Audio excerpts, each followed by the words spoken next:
හොඳයි සාදු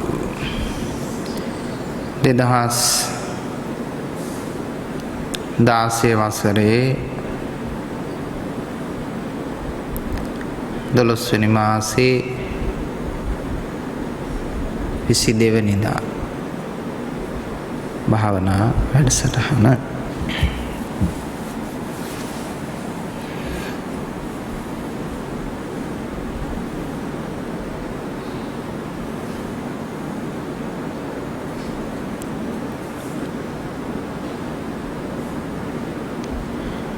යහපත් සිත මතු කරගෙන ජීවිතය හදා ගන්න විදිය ගොඩනගා ගන්න විදිය තමයි ධර්මයකින් කියලා දෙන්න ඕන.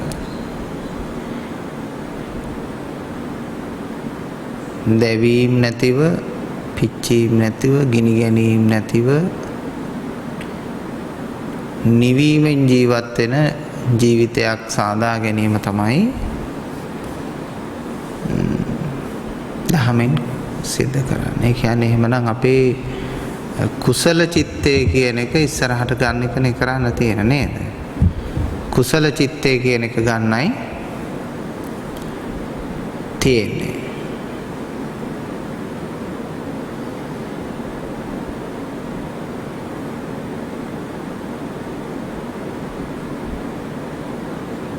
දැන් කුසල චිත්තය ඉස්සරහට අරගෙන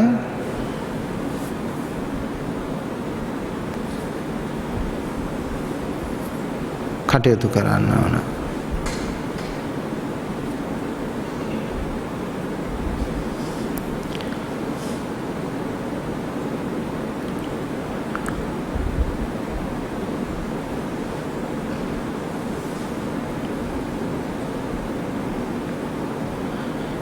කොහොමද කුසල චිත්තය ඉස්මතු කරගන්නේ කියන එක පිළිබඳව තමයි අපි කල්පනා කරන්නේ.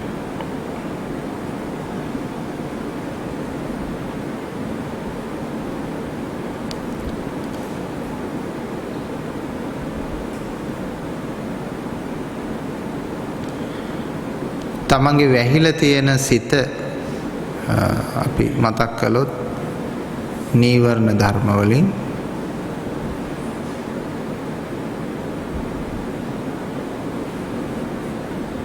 ඒ නීවරණ ධර්ම ඉවත් කළාම අපේ හිතේ ඊළඟට උපදින එක තමයි කුසල චිත්තය.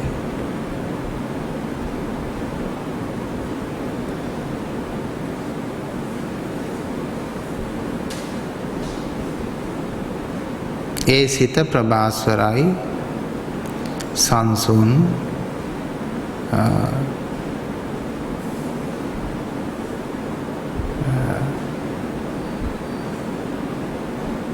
අර කතා කරනවා හැමදාම කියන වගේ අලෝභය, අද්වේෂය, අමෝහය කියන ඒ ගුණයන් වලින් පිරුණාට පස්සේ ඒ සිතෙහි පවතින්නේ පුදුමාකාර අත්හිතවාදී සහ පරහිතවාදී ස්වභාවය.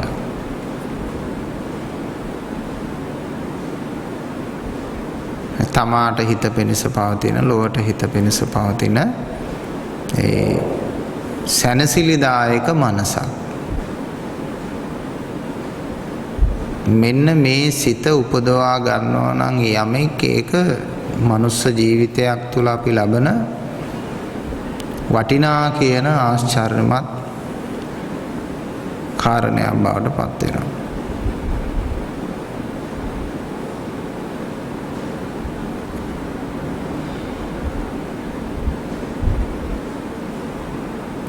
දැන් අපි පුරුදු කරන්න වැඩිපුරම ජීවිතේ මේ කුසල චිත්තයද එහෙම නැත්නම් ගැටීම කියන චිත්තයද එහෙම නැත්නම් තරහව කියන චිත්තයද ආසාව කියන චිත්තයද භය කියන චිත්තයද කුතුහලය කියන චිත්තයද අපි වැඩියෙන් ප්‍රගුණ කරන්නේ එහෙම නැත්නම් කුසල චිත්තයද? ඇත්ත වශයෙන්ම පේන දෙයක් තමයි මිනිස්සු වැඩියෙන් භාවිතා කරන්නේ බහුලව වඩන්නේ කුසල චිත්තේද? නෑ නේද? වැඩිපුරම වඩන්නේ ගැටීම. ඒකට මොකද කියලා හැවුවොත් මේ සමාජයේ යම්කිසි අර යක්කු අතර ඉතින් යක්කු මෙන්නේ ජීවත් වෙන්න සිද්ධ වෙන්නේ කියලා අපිට කියන්න සිද්ධ වෙනවා. යක්කු වගේ ඉන්න සමාජයක ඊට වඩා ලොකු යකෙක් වෙලා තමයි එතනින් ගැලවිලා බේරිලා ඉන්නේ. සත්තු අතර වුණත් එහෙමයි. සමහරලාට අහිංසක සතාව දුබල සතාව මොකද කරන්නේ? හරි ශක්තිමත් සත්තු ටික එකතු වෙලා හිරිහැරයට ලක් කරනවා. පීඩාවට ලක් කරනවා. ඔක සිංහය අතරක් තියෙනවා, කොටි අතරක් තියෙනවා. මේ බල්ලෝ බලල්ලෝ අතරත් මම දැකලා තියෙනවා. අර දුර්වල සතාව හපනවා එකතු වෙලා. ඊට පස්සේ ඔය තත්ත්වයේ තියෙන නිසා ඔය තිරිසන් ගතිය සමාජය තුළ තියෙන නිසා මොකද වෙන්නේ? සමාජයේ හැමතිස්සෙම අර කුසල චිත්තේ වඩාගෙන ඉන්න හම්බ වෙන්නේම අර ද්වේෂය කියන චිත්තය, ක්‍රෝධය කියන චිත්තය වඩාගෙන ඒ චිත්තේත් එක්ක තමයි සටන් කරන්න සිද්ධ වෙන්නේ.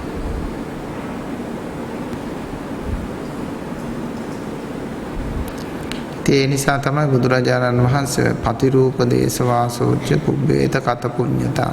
තමන්ට ජීවත් වෙන්න, තමන්ට පවතින හොඳ පරිසරයකුත් ලැබෙනවා නම් ඒකත් පෙර කළ පිනක් කියලා කියන්නේ ඒකයි.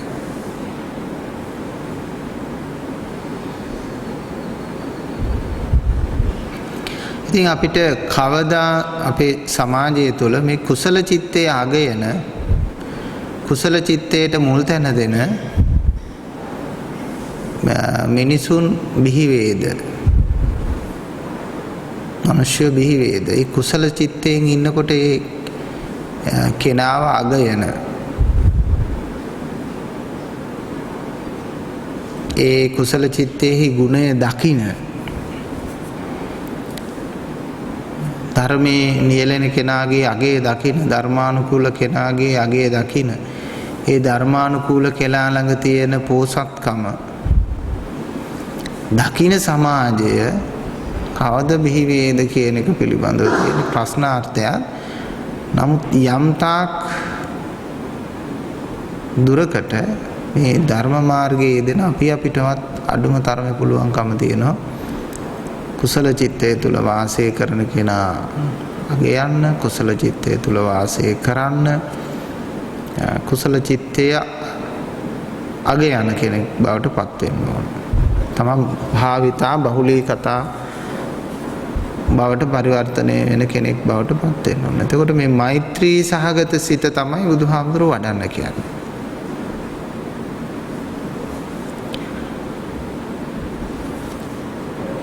නමුත් ලංකාවේ තියෙන අර ප්‍රශ්නේ තමයි මේ ලංකාවේ බහුතරය එහෙම මේ කුසල චිත්තයක් අගයන හෝ කුසල චිත්තයකට ගරු කරන හෝ එහෙම පිරිසක් නෙමෙයි ඉන්නේ. අර සටන්කාමීත්වය සහ ශක්තිමත් පුජ්‍යලයා දිනනවයි කියන තැන තමයි ඉන්නේ. ඒ නිසා ධර්මය වනගත වෙනවා, අධර්මය රජ වෙනවා.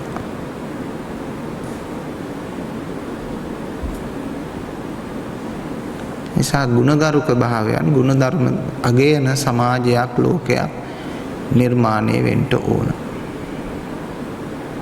ඒකට බුද්ධිමත් මිනිස්සුયો, ආත්ම සංවේදී මිනිස්සුયો, ආත්ම දමනයක් ඇති දර්ශනයක් ඇති මිනිස්සුયો බිහි වෙන්න ඕන.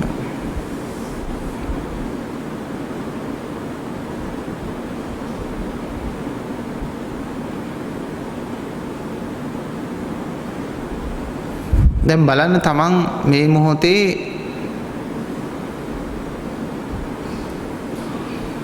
අතට අරගෙන තියෙන්නේ මොන චිත්තේද?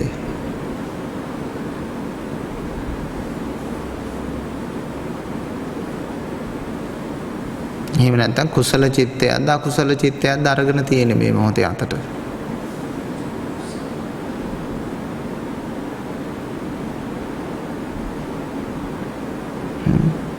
දැන් ප්‍රතික්ෂේපිත ස්වභාවයෙන්ම ගැටුණු මනසම අරගෙන ඉවර වෙලා දේශනයක් අහනවා කෙනෙක්. එතකොට එයාට අහුවෙන්නේ මොකද්ද දේශනේ? දේශනේ හර පද්ධතිය, ගුණ පද්ධතිය වැදගත් කොටස නෙමෙයි එයාට අහුවෙන්නේ කොයි බහරි තැනකින්. මොකක්ද අහුවෙන්නේ? එයා හදලා හරි කොහොම හරි දකින්න උත්සාහ කරන්නේ අර ගැටෙන්න තැන.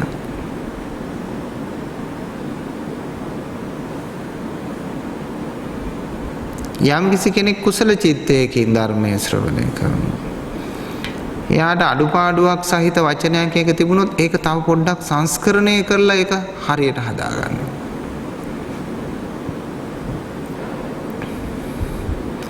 මේ ලෝකෙ මිනිස්සු වර්ග දෙන්නෙක් ඉන්නවා.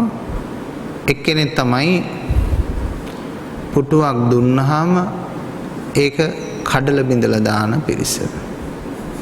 තා පිරිසක් ඉන්නවා ලීයක් දුන්නාම පුටුවක් හදලා ගන්න පිරිස.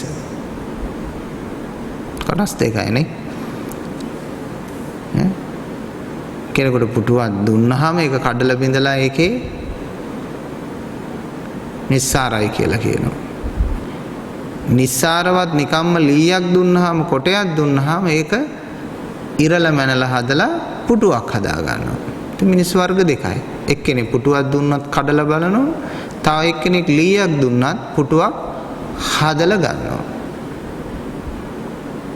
අනු කුසල සිත්තේ සහ අකුසල සිත්තේ ඉන්න මිනිස් වර්ගයා දෙපළගේ ස්වභාවය.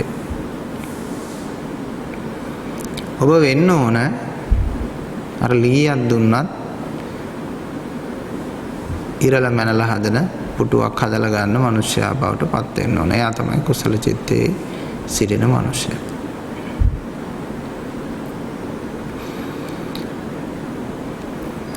තමන්ගේ සංසාරේ බවට පත් වෙන්නේ තමන් බහුලව වඩන සිත. ඒකට කියනවා ගරුක චිත්තය, ගරුක කර්මය. ඒක තමයි සංසාරේ. මේ මොහොතේ සංසාරේ, ඊළඟ මොහොතත් සංසාරේ, මතු භවයක් තියෙනවා නම් ඒකත් සංසාරේ.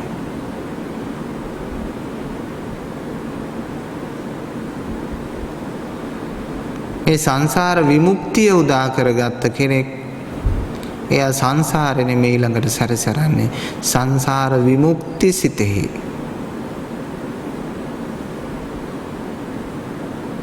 සංසාර විමුක්ති සිතෙහි වාසය කරන්නේ. මිනිස්සෙගේ අපිට අවශ්‍ය කරන්නේ මේ ආධ්‍යාත්මික දර්ශනය සහ ආධ්‍යාත්මික සිල්වත් බව.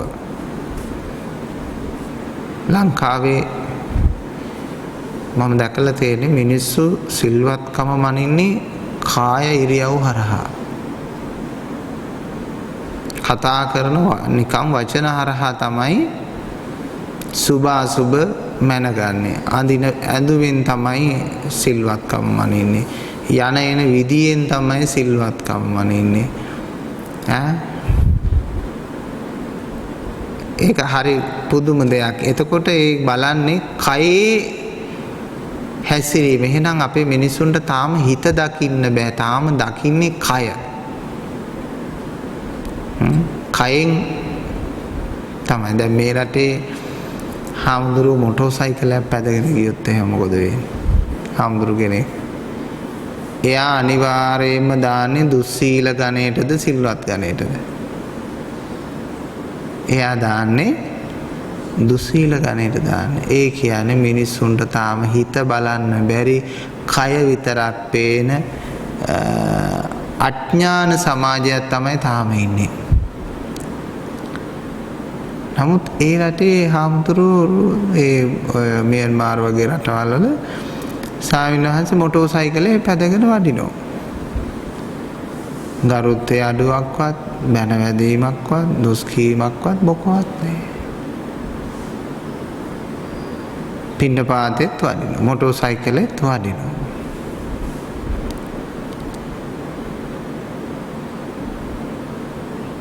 එහෙම වැඩම කළයි කියලා ඒක දුස්සීල බවක් දකින්නේ නැහැ. මොකද හේතුව? ඒ රටේ මිනිස්සු කය දිහා බලනවට වැඩි ඒ ගැඹුරින් හිත දිහා බැලීමේ කුසලතාවය මිනිසුන්ට තියෙනවා. හිත දිහා බැලීමේ කුසලතාවය මිනිසුන්ට තියෙනවා.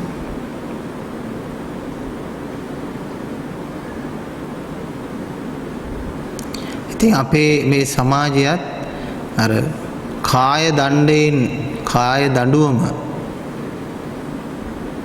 කායික සංවරය කියලා එකක් ඔය හදාගෙන තියෙන්නේ. කාය දණ්ඩයෙන් දෙයක් දිහා බලන්නට පුරුදු වීම හරි දුර්වලකම. ඒ ගුණ යහපත්කමේ අඩුවක් දකින්නේ නැහැ. ඉතින් ට්‍රක් රථේ උඩ නැගලා යනවා, එල්ලිලා යනවා, බිම වාඩි වෙලා යනවා. ඉතින් ඒකේ කිසි ප්‍රශ්නයක් නැහැ.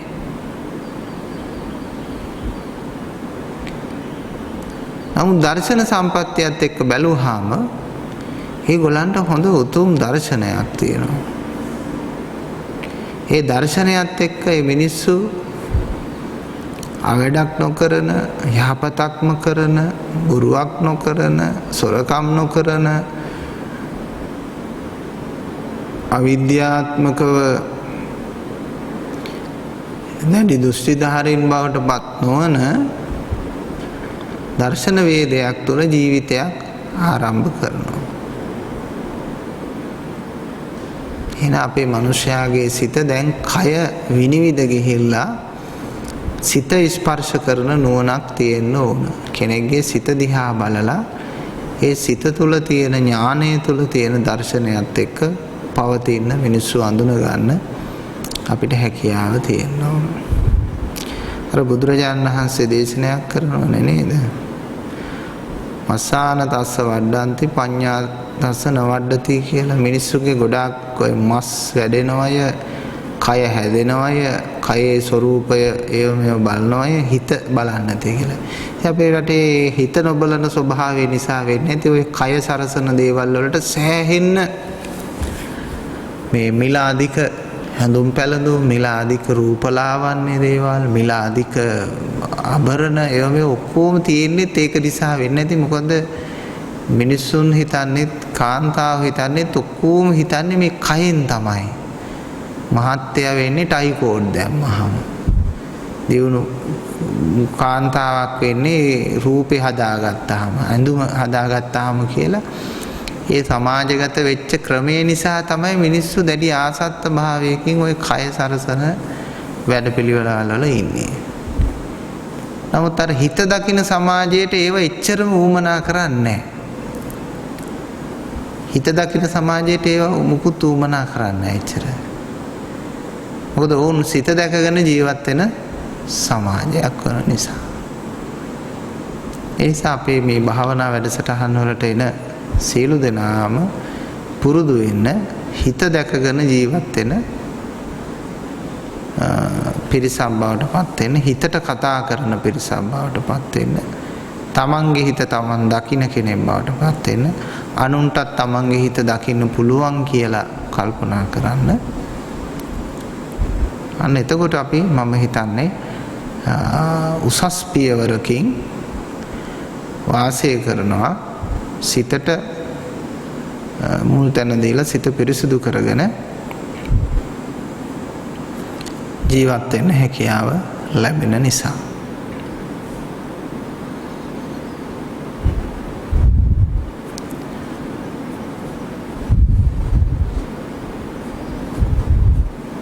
ඉතින් විශේෂයෙන්ම ඒ කරුණ උපයෝගී කරගෙන අපි ධර්මයේ දැකීම සඳහා මහන්සි වෙන පිරිස,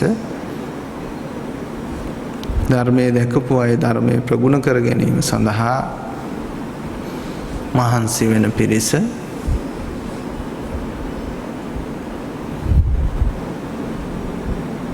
අපි මහන්සි වෙන්න ඕන අපේ මමත්වය, අපේ නීවරණ ධර්ම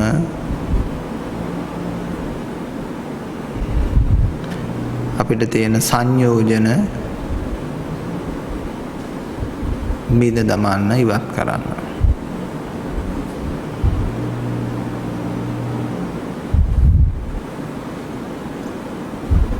සංඥාව ඔබේ ඔබ යම් ආකාරයකටද දෘෂ්ටිගත වෙන්නේ, ඒ දෘෂ්ටිගත වෙන ස්වરૂපයෙන් ඔබ සංඥා උපාදානය සිද්ධ කරනවා. මේ ලෝකේ ආගමෙන් ආගමට සංඥාව වෙනස් ඒකයි. ජාතියෙන් ජාතියට සංඥාව වෙනස් ඒකයි. ඔවුන් ගන්න ස්වરૂපය තමයි ඔවුන්ගේ නිත්‍ය භාවය සංකේතවත් කරගන්නේ. ගත්තොත් ඒක තමයි හරි.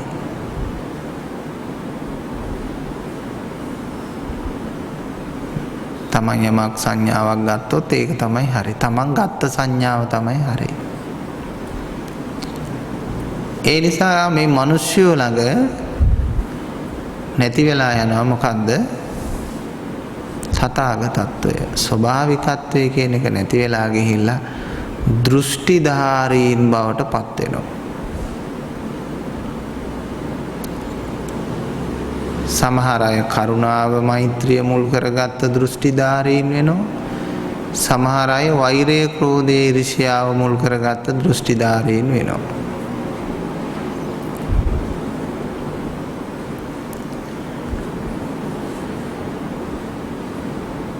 සමහර බෞද්ධ දහම තුලින් දෘෂ්ටිධාරීත්වයෙන් නිදහස් වෙනවා. සමහර අය දන්නේම නැතුව බෞද්ධ දෘෂ්ටියක් හදා ගන්නවා.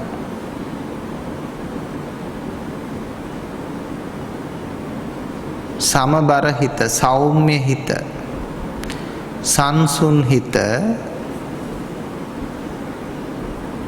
ගොඩනගා ගන්නට නම් අපි හරියටම සම්මාදිට්ඨික ගුණය අපේ මනස තුල ජනිත කරන්නට ගොඩනගන්නට දක්ෂ වෙන්න ඕනේ.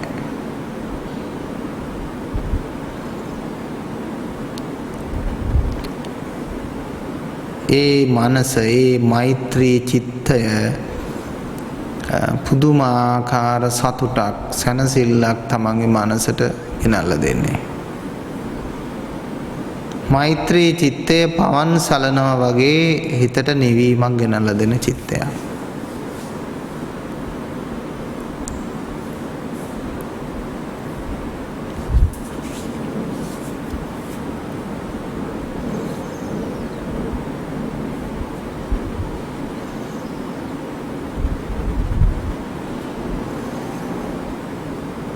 එවැනි චිත්තයක් ඔබට ලැබිලා තියෙනවද? ඔබට හමු වෙලා තියෙනවද? ඒක දවන සිතක් නෙමෙයි. දැන් වේදනාව කියලා කියන්නේ දුක.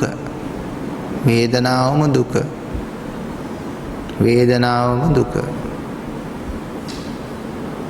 දැවීමනේ වේදනාව කියන්නේ දැවීම. මේ දැවීම් වලින් නිදහස් වුණු සිත මෛත්‍රී සිත.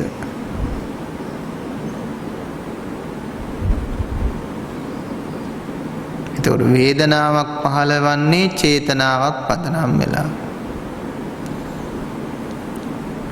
වේදනාව පහළ වෙන්නේ චේතනා පදනම් වෙලා. චේතනා ස්වභාවයක් තියෙනවා. චේතනා තියෙන්නේ ලෝභ ද්වේෂ මෝහ පදනම් වෙලා. ලෝභ ද්වේෂ මෝහ පවතින්නේ පංච උපාදානස්කන්ධේ පදනම් වෙලා. පංච උපාදානස්කන්ධේ පවතින්නේ දස සංයෝජන ධර්ම පදනම් වෙලා. දස සංයෝජන ධර්ම පවතින්නේ නিত্য සුඛ ආත්ම පදනම් වෙලා.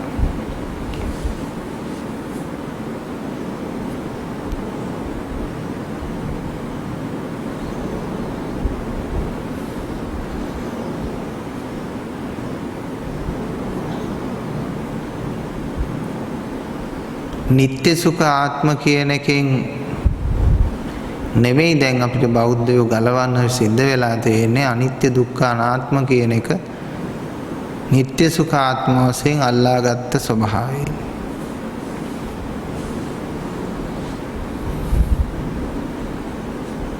අනිත්‍ය දුක්ඛ අනාත්ම කියන එක නিত্য සුඛ ආත්ම වශයෙන් අල්ලාගත්ත ස්වභාවයෙන් තමයි ගලවන්න වෙලා තියෙන්නේ.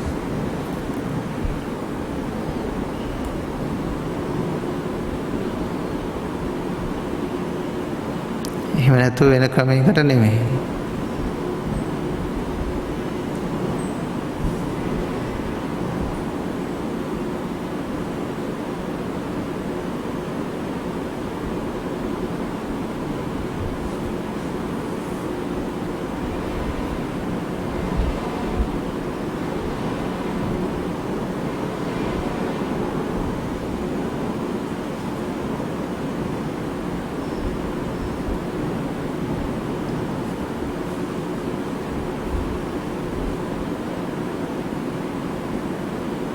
ඒ නිසා තමන් හිර වෙන්නේ තමන් හොඳ හෝ නරක වශයෙන් ගත්ත දෘෂ්ටිය පදනම් වෙලා. බුද්ධ ආගම කියන එක දෘෂ්ටියක් කරගත්තොත් ඒක ඉතින් ඉවරයි. ආනන්ද හාමුදුරුවෝ දේශනා කරන ධර්මය කියන එක හරි දෘෂ්ටියක් කරගත්තොත් එතනින් ඉවරයි.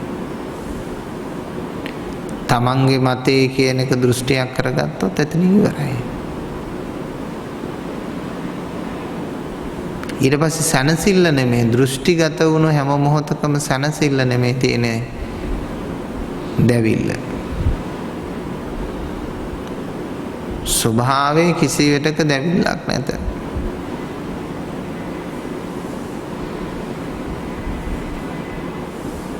සෑම විටම දැවිල්ල, පිච්චිල්ල ස්වභාවිකත්වයෙන් බැහැර වීම.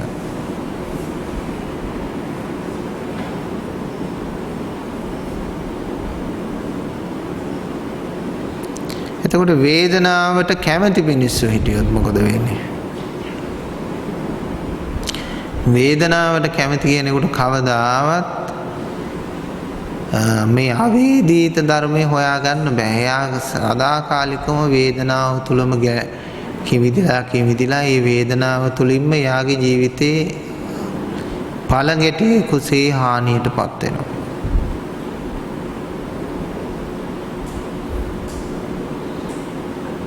වේදනාව දුකයි, වේදනාවෙන් තොරවීම සැනසීමයි කියලා කල්පනා කරන කෙනෙක් තමයි මේ අවේදීත සැපය කියන එක ලබන්නේ.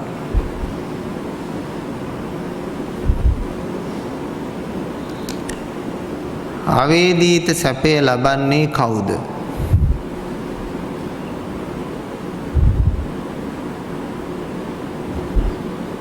අවේදීත සැපය ඇත්තේ කොහිද? අවේදීත භව සැපයක් බවට පත්වන්නේ කෙසේද?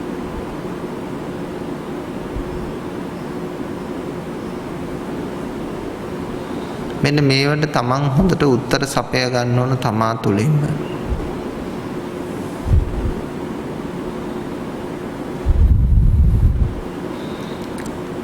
යමෙක් දැකීම අවසන් කළාද නිවන එතන. ඇසීම අවසන් කළාද නිවන එතන. ආග්‍රහණය අවසන් කළාද එතන නිවන. රසය අවසන් කළාද එතන නිවන. ස්පර්ශය අවසන් කළාද එතන නිවන. යමෙක්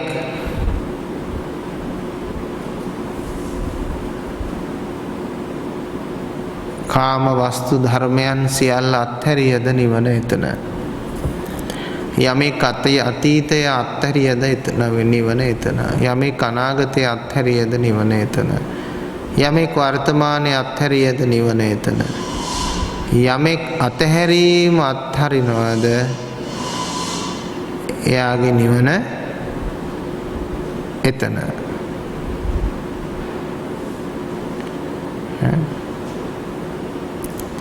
නිවන එතන.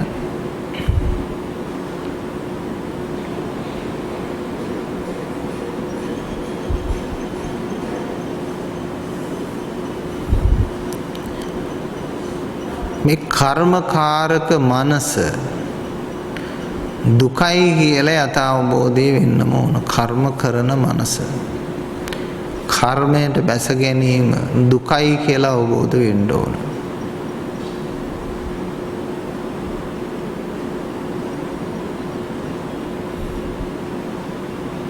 රූපයෙන්, වේදනාවෙන්, සංඥාවෙන්, සංකාරයෙන්, විඥාණයෙන් පුජ්‍යලත්වය නිර්මාණය කර ගැනීමෙන් වළකින්න ඕන.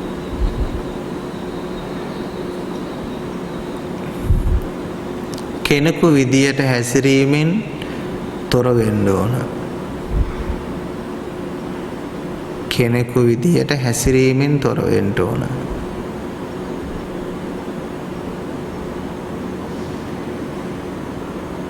තවත් මොනම හෝ ආකාරයකින් කෙනෙකු බවට පරිවර්තනය නොවන්න ඕන.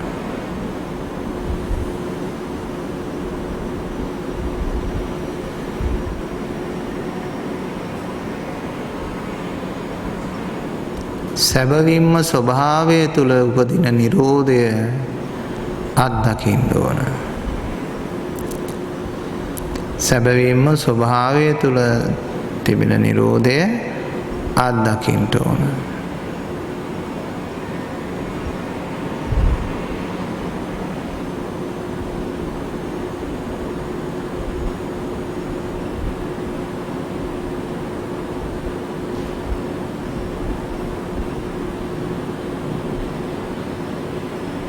පුජ්‍යල මානයන් අවසන් කරලා ස්වභාව ධර්මයේ සමග එක්වීම. ස්වභාව ධර්මයෙන් වෙන්ව පුජ්‍යලේකු නිර්මාණය කිරීමේ අවැඩ භව අනර්ථකාමී බව දැකලා නැවත ස්වභාව ධර්මයේ සමග එක්වීම.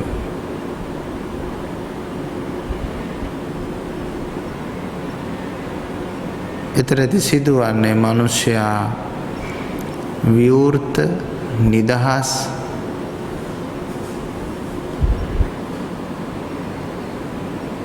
සාමකාමී සංසුන් සත්‍යවාදී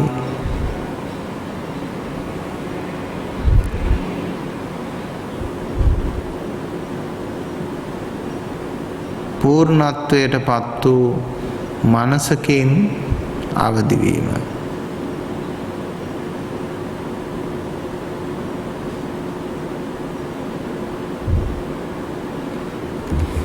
පුජ්‍යලත්වයේ මොනතරම් දැඩිව ගත්තාද කියනවා නම් මේ පුතග්ජන සත්වයා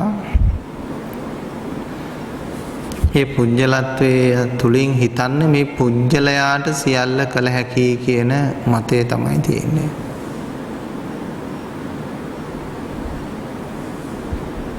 පුජ්‍යලයාට කිසිත්ම කරගන්න බෑ. පුජ්‍යලත්වය කියන්නේ මහා ලොකු මායාවක් අවිද්‍යාවක් කියන එක තේරිලා ඒ පුජ්‍යලත්වය කියන එක දිය වී යන දවසට තමයි ඔබේ සැනසීම ඔබ තුළ උපදින්නේ.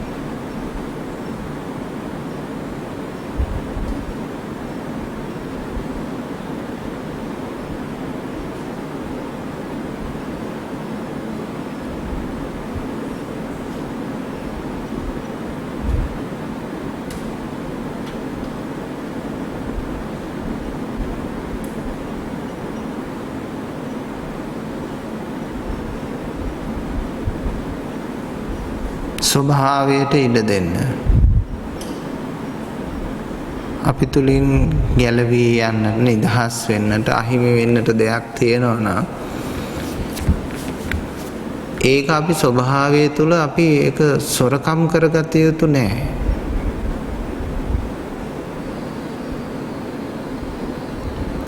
ස්වභාවයට අයිති දේ ස්වභාවයටම එකතු වේවා.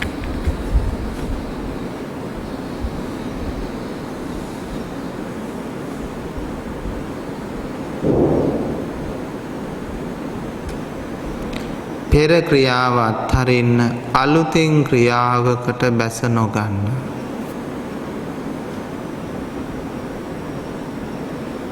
පෙර ක්‍රියාව අත්හරින්න අලුතින් ක්‍රියාවකට බැස නොගන්න.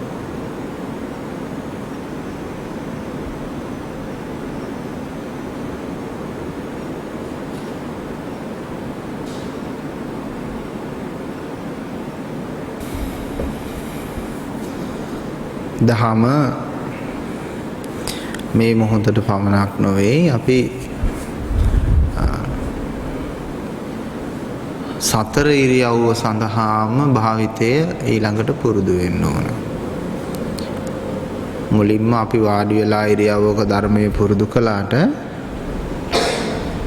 ධර්මයේ කෙනෙක් පුරුදු කර ගන්නවා සතර ඉරියව්ව තුලම දහම පුරුදු කරන්න.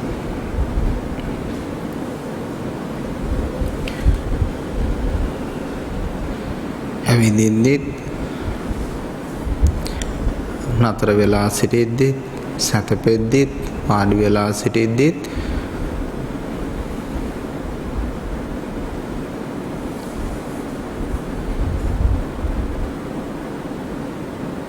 එයා තුළ ඒ දර්ශනය ගුණය පිහිටව ගත්තාම සතර ඉරියව්වෙම ධර්මයේ පවතිනවා. පුජ්‍යලයක් කරන දෙයක්වත් පුජ්‍යලයේ හැසිරීමක්වත් නොවේ.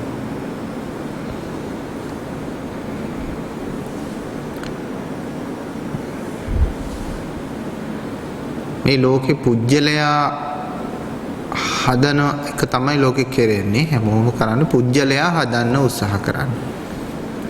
දැන් අපි උත්සාහ කරන්නේ පුජ්‍යලයා හදන්න නෙමෙයි. පුජ්‍යලයා හදලා හදන්න බෑ. පුජ්‍යලත්වය කියන්නේ මුලාවක්. පුජ්‍යලත්වය නැති කිරීමෙන් මිනිසා හැදීමයි කරන්නේ. පුජ්‍යලත්වය නැති කිරීමෙන් මිනිසා හැදීමේ ක්‍රමවේදය. එනිසා විශේෂයෙන්ම මේක පටිසෝතගාමී ප්‍රතිපදාවක් කියලා කියන්නේ මුළු මාත් ලෝකේම මේ පුජ්‍යලයා හදන්න බලද්දී අපි පුජ්‍යලයා දුරු කිරීමෙන් පුජ්‍යලත්වයේ බැහැර කිරීමෙන් ඇති කරගන්න සමාධියක්, සීලයක්, ඥානයක්, නිරෝධයක් ජීවිතයක් තමයි බලාපොරොත්තු වෙන්නේ.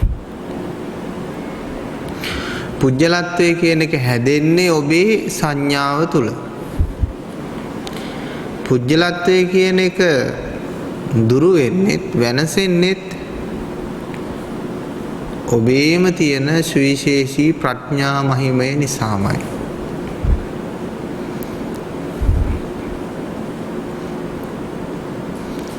දෙයක් දිහා බලන්න කෙනෙක් දෘෂ්ටිය සාදාගන්නේ කෙනාම තමයි.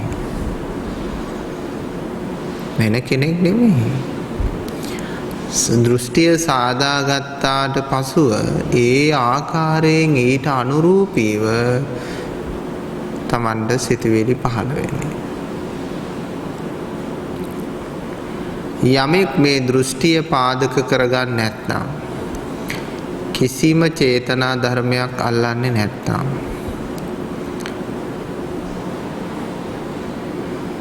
අනුශේ වශයෙන්වත්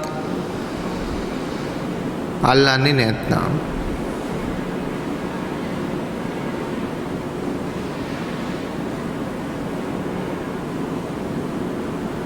ඕනම දෙයක මූල සාධකයේ තියෙනවා, සාධකයේ තුල පසුබිම තියෙනවා.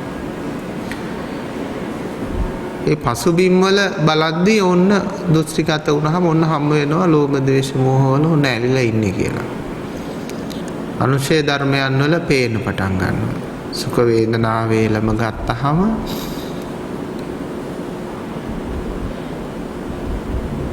ඒකේ පසුබිමේ තියෙන ඇලීම කියන එක පටන් ගන්නවා.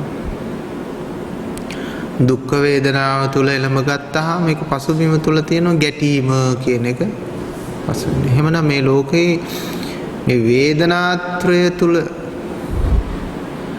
සැරිසැරීමෙන් නිවනක් දකින්න බෑ. වේදනාත්‍රය තුල සැරිසැරීමෙන් නිවනක් දකින්න බෑ.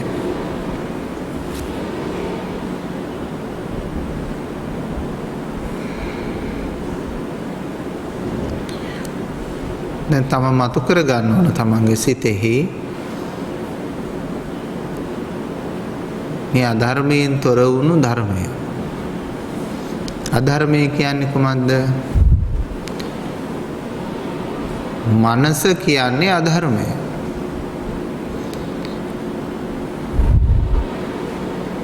මමත්වය කියන්නේ අධර්මය. සිත කියන්නේ අධර්මය, මායя. එතකොට බුදුරජාණන් වහන්සේ චිත්තයක් කොයි වෙලාවකවත් අගය කරන්නේ නැහැ. මම මෙන්න මේ චිත්තෙන් ඉන්නවයි කියලා කිව්වට ඒ කිසිදු චිත්තයක් අගය කරන්නේ නැහැ. ලෝතුරා බුදු කෙනෙක්ගේ අගය වීම තියෙන්නෙම චේතෝ විමුක්ති. අනේ සිතක් අගය කළපු කෙනෙක් නෙමෙයි. සිතෙන් නිදහස් වීම අගය කළ කෙනෙක්. බත් එසේ විය යුතුයි. ඔබ මේ බණ අහලා සිතක් හදාගන්න නෙමෙයි උත්සාහ කරන්නේ සිතෙන් නිදහස් වෙන්න. දෘෂ්ටියක් හදන්න නෙමෙයි දෘෂ්ටියෙන් නිදහස් වෙන්න. සංකල්පය හදන්න නෙමෙයි සංකල්පයෙන් නිදහස් වෙන්න. තව සංකල්පයක් ඇති කරගන්නත් නෙමෙයි.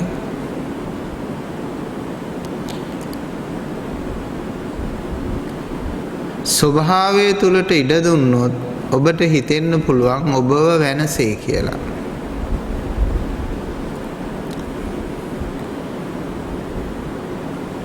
ඒ නිසා ඔබට මෙන්න මෙවැනි පෞරුෂයක් තියෙන්න ඕන. මට හිමි දේ පමණක් ඉතුරුව තිබියදී මට අහිමි දේ හැම දෙයක්ම අහිමි වේවා කියලා හිතන්න පුළුවන් ශක්තිය තියෙන්න ඕන. නැත්තම් බය වෙනවා. නැත්තම් හදවත ලොකු ගැසීමකට කම්පනයකට චංචල වීමකට පත් වෙන්න පටන් ගන්නවා. මම වෙනසෙන්න යන්නේ. ඔබට සාධාරණ සිතක් තියෙන්න ඕන. මගේ ආධ්‍යාත්මය තුළ මට අයිති දේ පමණක් ඉතුරු වෙලා මට අයිති නැති හැම දෙයක්ම දුරු වේවා කියලා. ඔබට අයිති නිවීම පමණයි. ඔබට අයිති නිවීම පමණයි. අර දැවෙන හැම දෙයක්ම බාහිර සංස්කාර ලෝකයෙන් සම්බන්ධ කරගත්ත දේවල්.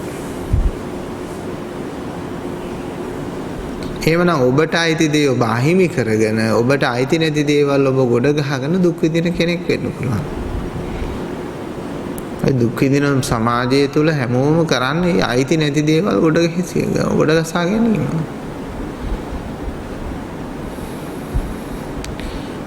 දැන් බලන්න මුළු ලෝකේම මේ උතුම් ධර්මයේ අගයන මිනිසුන් කොච්චර දුර්ලභයිද? මේ සද්ධම්ම ශ්‍රවණං අති දුර්ලභං. අති දුර්ලභ වූ පිරිසක්. අනිත් ඔක්කොම මේ දහම නෙමේ අගය කරගෙන තියෙන පුජ්‍යලයා විසින් රටවල් විසින් සමහර මොනවද ලොකු කරගෙන තියෙන්නේ? පුජ්‍යලත්වය, මමත්වය, මිල මුදල්, ධනය. ඇත්තෙන්ම අපි ඊටාම පුජ්‍යලයක් හැටියටත් රටවල් හැටියටත් මේ විශිෂ්ට මිනිස්සු, පෝසත් මිනිස්සු මේ සල්ලි මතින්, මුදල් මතින්, මිල මුදල් මතින් මනින එක දුර්වල මිනිස්සුන්ගේ කාර්යයක්. පෝසත්කම කියන එක තියෙන මිනිස්සෙගේ ආධ්‍යාත්මික දර්ශනයත් එක්ක. රොබෝ යන්ත්‍රයක් පෝසත් වුණාට වැඩක් වෙන්නේ නැහැ. රොබෝ යන්ත්‍රයක් පෝසත් වුණාට වැඩක් නැහැ. ගුණ ධර්ම මතින් ගොඩ නැගුණු පෝසත්කම, දියුණුකම තමයි වටින්නේ.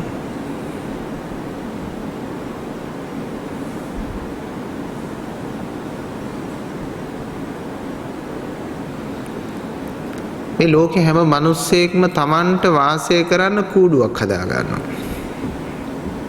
ගයක් හදා ගන්නවා වගේ. ගේ Tamanට කැමති විදියට හැඩයට හදා ගන්නවානේ. කැමති වර්ණේ පාට කර ගන්නවානේ. ආන්න ඒ වගේ මානසික වශයෙන් උත් හිර වෙන්න මිනිස්සු කූඩුවක් හදා ගන්නවා. මානසික වශයෙන් හිර වෙන්නේ තරගේ කැමති විදියට කැමති පාට ගාලා කැමති විදියට හදාගෙන වගේම මානසික වශයෙන් හිර වෙන්න මොනවා හරි කැමති විදිහේ සංකල්ප වලින්, කැමති විදිහේ දෘෂ්ටි වලින්, කැමති විදිහේ ආකාරයන් වලින් මෙන්න තමන්ගේ කූඩුවක් හදාගෙන තමන් හිර වෙනවා. ඒක හිර වෙලා ආය හිතනවා මේ තමයි මං කැමති විදිය. මෙහෙම තමයි මට හොඳ. ඒ තමන් හදාගත්ත කූඩුව තුල තමන් ඉන්නවා. ඒ කූඩුව සිඳෙන බව, ඒ කූඩුව බිඳෙන බව, ඒ කූඩුව වෙනසී යන බව දකින්නේ නැති තාක්කල් ඉතින් සපයි. ඒ නිසා අපිට දිගු ඥානයක් තියෙන්න ඕන. මේ අපි හදාගන්න හැම කූඩුවක්ම කැඩෙනවය, බිඳෙනවය, විනාශ ස්වභාවයටපත් වෙනවය. මේ තියෙන්නේ මායාවක් කිය. ඒ මායාව තුළ යථාර්ථයක් නැත. මේ තියෙන්නේ සිතුවමක්මය. සිතුවමක්. මේ තියෙන්නේ මිරිඟුවක්. පේනව නැහැ. පේන දේ නෑ. ඒකයි මිරිඟුව කියන්නේ. මිරිඟුවේ ස්වභාවය මොකද්ද? පේන දේ දැනෙන දේ ඒ තුල නැති නිසා තමයි මිරිඟුව කියලා කියන්නේ. මායාව කියන්නේත් ඒක. පේන දේ, දකින්න දේ ඒ තුල නෑ. ඒකයි මායාව කියන්නේ.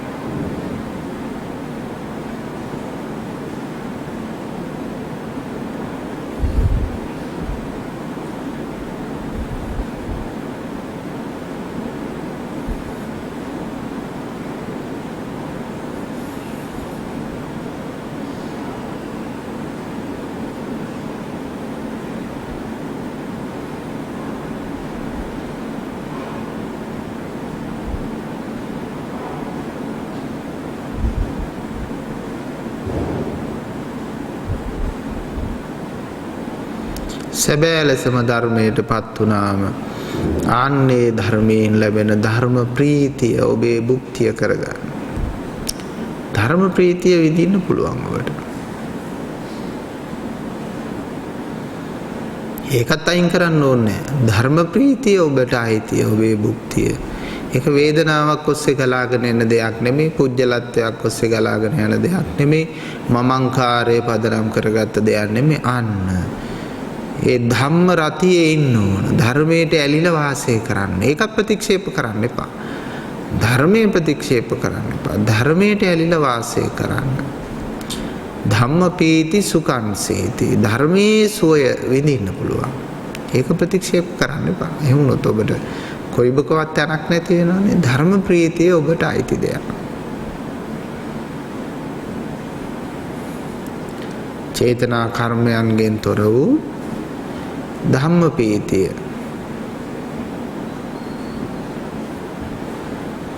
ඒ ඔබේ භුක්තිය, ඒ ඔබේ භාග්‍ය, ඒ ඔබේ ධනය.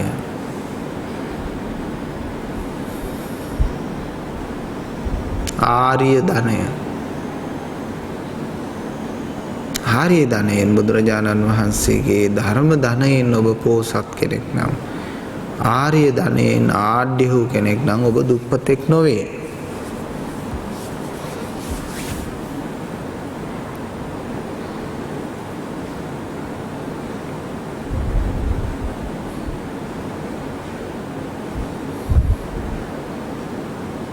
ඔබ පෝසත්. බුදුරජාණන් වහන්සේගේ ආර්ය ධනයෙන්ද එහෙම නැත්නම් ලෝක සම්මත ධනයෙන්ද? බුදුරජාණන් වහන්සේගේ ආර්ය ධනයෙන් පෝසත් වෙන කෙනාමයි පරම ධනය එකතු කරන කෙනා කියලා කියන්න පුළුවන්. නොනැසෙන ධර්මය, නොනැසෙන ධනය එකතු කරන කෙනා.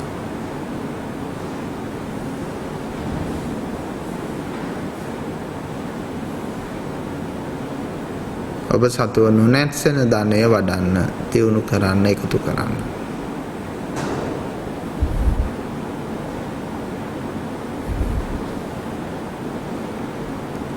ඇස නිත්‍ය කොට ගන්න එපා, කන නිත්‍ය කොට ගන්න එපා. නිත්‍ය කොට කියන්නේ ඒක තමන්ගේ නියමයට ගන්නවා. ඒකෙන් අල්ලන්න හැමදේම. ඒකයි නිත්‍ය කොට ගන්නවා කියලා කියන්නේ. මේ දේ මට හිත පිණිස පවතී කියලා ගන්නවා. ඒක තමයි නිත්‍ය.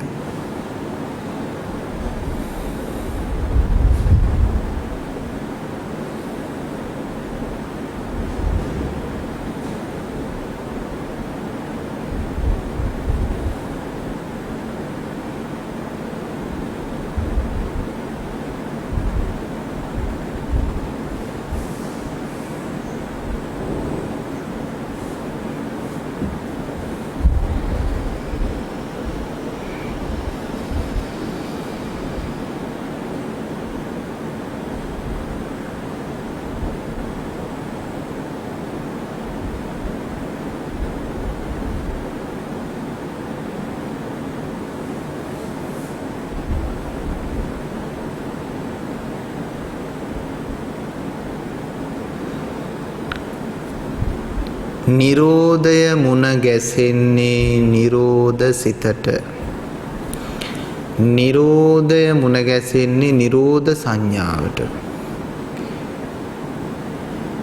විමුක්තිය මුණ ගැසෙන්නේ විමුක්ති ප්‍රඥාවට.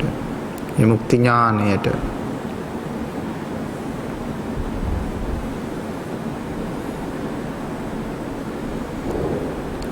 සම්මා දිට්ඨිය මුණ ගැහෙන්නේ සම්මා දිට්ඨියටමයි.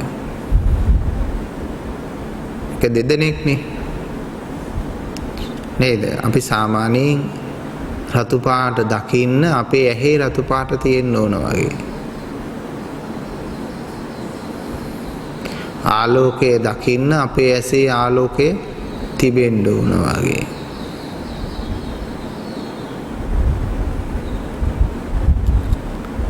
යම් පුජ්‍යලයක් දකින්න ඒ පුජ්‍යලයා අපේ ඇස තුල සිටිය යුතුයි වගේ. ඊට පස්සේ තමයි පුජ්‍යලයා සම්බන්ධ වෙන්නේ. ඒ වගේ අපිට නිරෝධය දකින්න අපේ ඇසේ නිරෝධය තියෙන්න ඕන. විමුක්තිය දකින්න අපේ ඇසේ විමුක්තිය තියෙන්න ඕන. සිතේ විමුක්තිය තියෙන්න ඕන. අපේ ඥානයේ විමුක්තිය තියෙන්න ඕන. අපේ සංඥාවේ විමුක්තිය තියෙන්න ඕන. එතකොට විමුක්ති සංඥාවේ විමුක්තිය ස්පර්ශ කිරීම. එහෙම නැතුව සංඥාවේ විමුක්තිය ගන්න බෑ.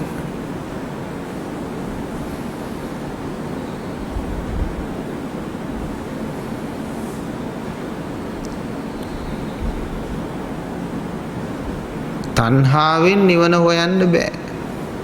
ලෝභයෙන් නිවන ලබන්න බෑ.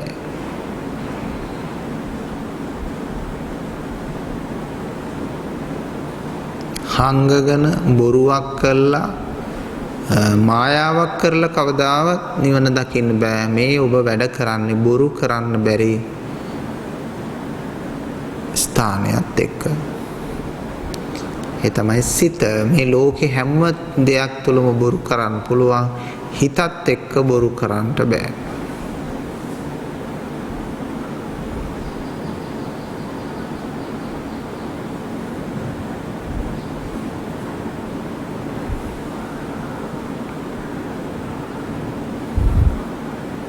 අතහරින දේ අතහැරීමම තියෙන්න ඕන. එහෙම නැතුව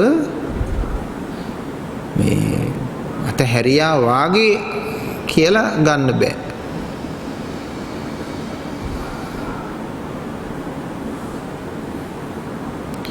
අතහැරීම යනු අල්ලා නොගැනීමයි.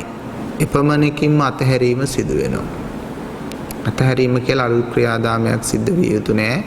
අල්ලා නොගැනීම පුරුදු කළොත් අතහැරීම එතන සිද්ධ වෙනවා.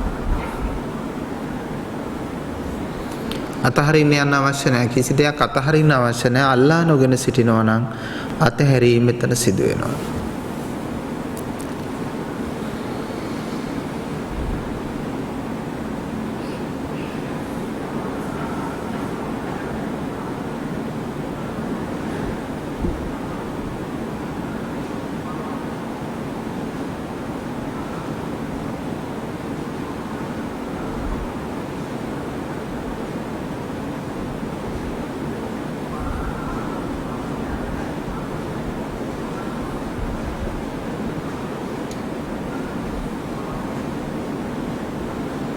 ධර්මයේ ස්වභාවය තුලින් වැඩෙන්නට ඉඩ හරින්න ඕන.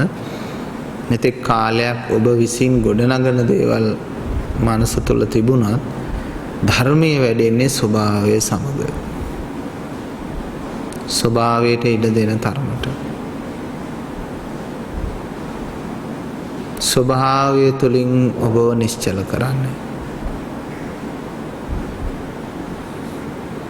මේ ලෝකේ පුජ්‍යලත්වයේ විසින් ගොඩාක් දෙනෙක් යම් දේවල් අමතක කරගන්න උත්සාහ කරනවා. ඒ වගේම මනස සංසුන් කරගන්න උත්සාහ කරනවා. සතුටෙන් ජීවත් වෙන්න උත්සාහ කරනවා පුජ්‍යලයක් හැටියට. ඒ කිසි කෙනෙකුට ඒ දේවල් කරගන්න බැරි වෙලා තියෙනවා. මානසික ආතති වැඩි වෙලා තියෙනවා. ඒකට හේතුව වුන් ස්වභාවයට ඉඩ දීම කියන එක පුරුදු කරලා නැහැ, දන්නේ නැහැ.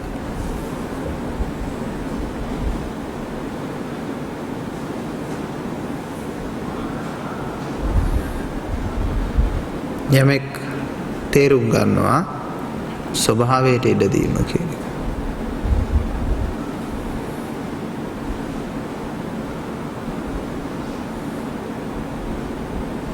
ස්වභාවයට ඉඩ දෙන මනසට මහා පුදුම ආශ්චර්යයක් මේක හරි මේක වැරදි කියලා උගන්වන්න ඕනේ. එතන ඉඳලා මුළු විශ්වයම දකිනවා. මුළු ත්‍රිපිටකයම දකිනවා. මුළු ආධ්‍යාත්මික විනයම දකිනවා.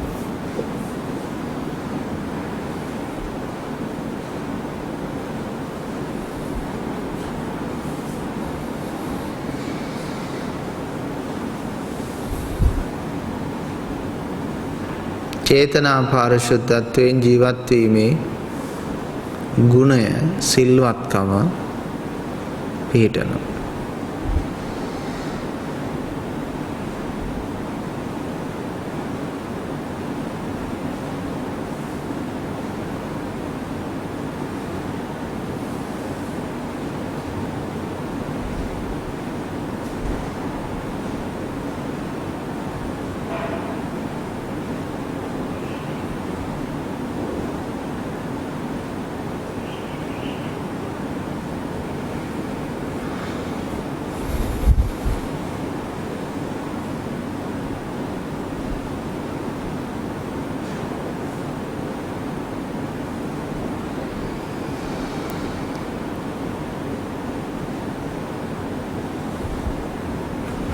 බුදුදහම තුළ දෘෂ්ටිගත සීලයක් නැහැ.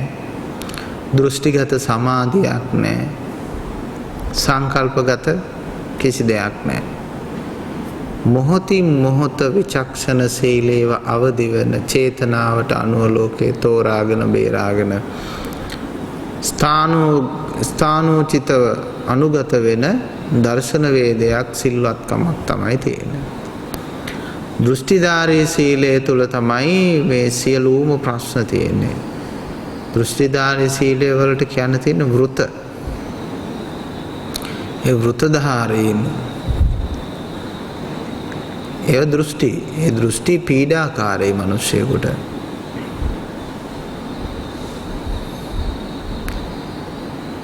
ඒ සමාජයකට රටකටත් ඒක පීඩාකාරී. තමාටත් පීඩාකාරී දෘෂ්ටි.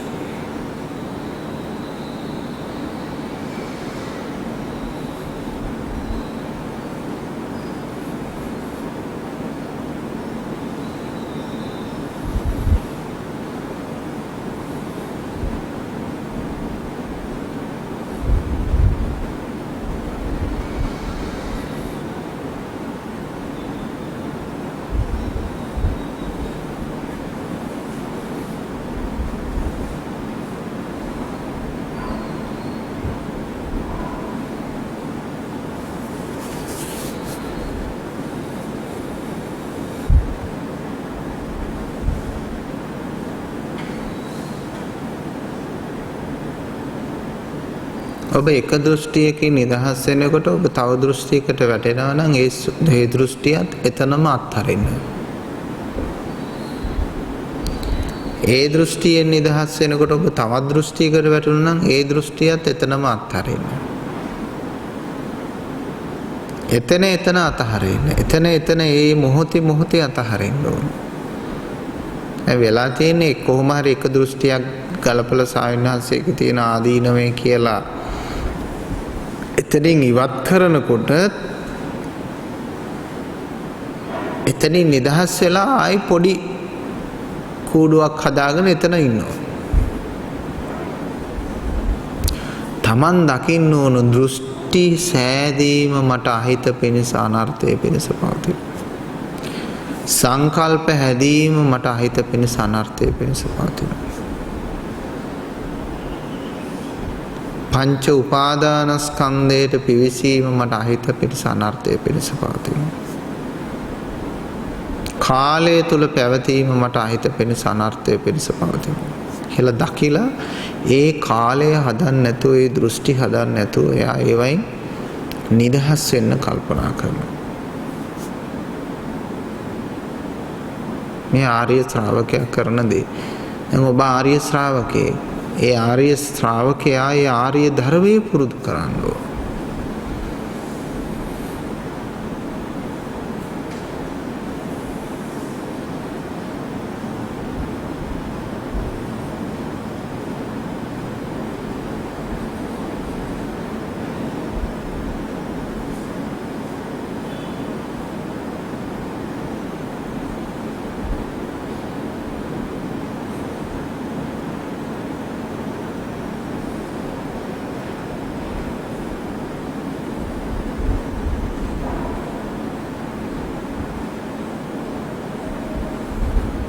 ඊට පස්සේ එයා ගැටෙන්න කාරණා හිතේ දරාගෙන ඉන්න කෙනෙක් නෙමෙයි. දැන් අපේ පිරිසකින් අහුවොත් ඔබ මොන වගේ දෙයක් සමගද ගැටෙන්නේ කියලා එයා කියේ 1000ක් කියයි. මම මෙන්න මේකට නම් කැමති නෑ. මේකට නම් කැමති නෑ. මම මේ වගේ දෙයකට නම් ගැටෙනවා. මේක නම් මෙහෙම නම් ගැටෙනවා. නේද? ස්වාමීන් වහන්සේ කෙරේ අපහැදින්න මොන වගේ කාරණාද ඔබේ හිතේ තියෙන්නේ කියලා අහුවොත් 1000ක් කරුණු කියයි. මෙහෙම කරොත් නම් මං අපහදිනවා. මෙහෙම කරොත් නම් අපහදිනවා. මේක දැක්කොත් නම් අපහදිනවා. මේ වචන කිව්වොත් නම් මං අපහදිනවා. 1000ක් තියෙනවා.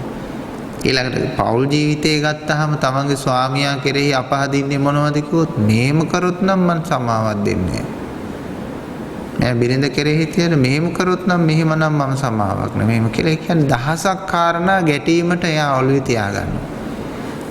ඒක විනයත් නෙමෙයි, ඒක ශික්ෂාවකුත් නෙමෙයි, ඒක සීලයකුත් නෙමෙයි, ඒක ගැටීමට. ඒකට කියන්නේ ද්වේෂය. ද්වේෂය ඇති කර ගැනීමට කාරණා රැස් කරගන්න. එහෙමනම් අපි මේ වෘත සීලවලත් ඇති කරගෙන තියෙන්නේ මේ ලාංකිකය මොකද්ද? අර ගැටීමට සාධක අනුශය එකතු කරගෙන තියෙනවා.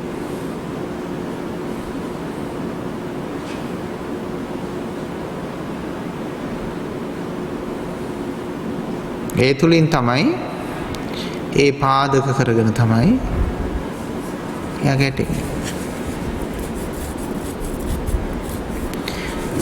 ගැටීමට කරුණු කිසිත් නැත.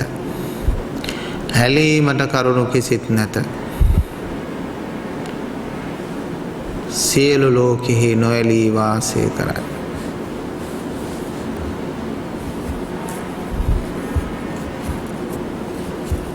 ප්‍රායෝගික නැද්ද? ගැටීමට කරුණු කිසිත් නැත.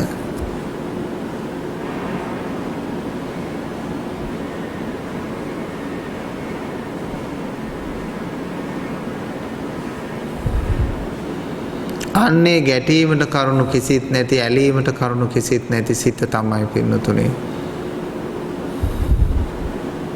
ආර්ය ධර්මයෙන් පෝසත් සිත.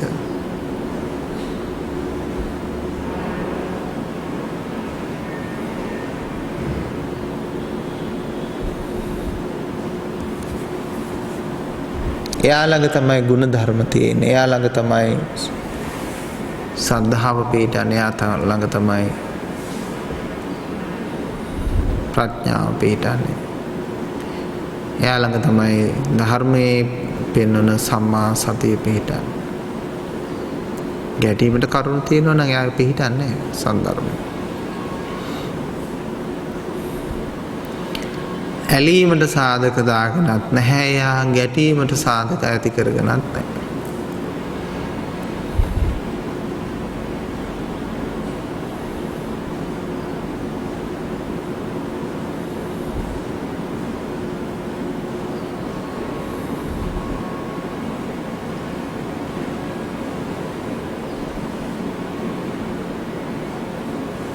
ඒකයි අර මම මතක් කළේ ගැටෙන්න බලාගෙන ඉන්න මිනිස්සු නෙමෙයි ඉන්නේ කියලා.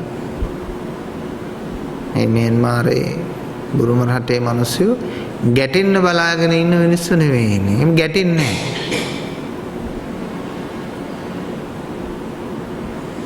ඒ නිසා මේ මිනිස්සු හැමදෙනාම හරි සංසුන්. දැන් ඔන්න තාම මේ තරු කීපයක් වගේ තියෙන හෝටලයක් ඉස්සරහට උදේ පාන්දර එනවා වැරහැලි ඇඳගත්ත හිඟන්නේ. සාමාන්‍යයෙන් අපි බලාපොරොත්තු වෙන දේ තමයි, දැකපු දේ තමයි ඒ වගේ දැවන්ත හෝටලයක් ඉස්සරහට ඇවිල්ලා හරියට උදේ පාන්දර 5:00ට හිටියොත් එහෙම අර හිඟන්නව එලවන එකනේ සිකියුරිටි එකෙන් කරන්නේ. ආයතන ප්‍රධානියා විසින් කරන්නේ. නමුත් ඒ රටේ මිනිස්සු කියන්නේ සිකියුරිටි එකක් තියෙනවා, ආයතන ප්‍රධානියා ඉන්නවා, සේවකයෝ සියලු දෙනාත් ඉන්නවා. අර වැලහිරි ඇඳගත්ත යාචකයා හරියටම මැදටම ඇවිල්ලා ඉස්සරහට වෙලා මේ තනි කකුලක් තියෙන මිනිස්සෙක් අණ්ඩකින් ඇවිල්ලා ඉස්සරහට වෙලා ඉන්නවා. කිසි කෙනෙක් එළවන්නේ. ඇයි? මගේ දවස කාලකන්ණි වෙයි, මට අද සල්ලි හම්බ වෙන එකක් නැහැ, මේ උදේ පාන්දර නරක දර්ශනයක් ආව කියලා එහෙම ලෝභ ද්වේෂ මෝහත් එක්ක ජීවත් වෙන මිනිස්සු නෙමෙයි කියලා හිතුණා. ඒ නිසා මේ මිනිස්සයා ඉස්සරහින් ඉන්නවා. ඒගොල්ලන්ට කරන්න පුළුවන් උපකාරයක් කළා. ඊළඟට ඉඳලා යාට කැමති වෙලාවක ඉඳලා යනවා.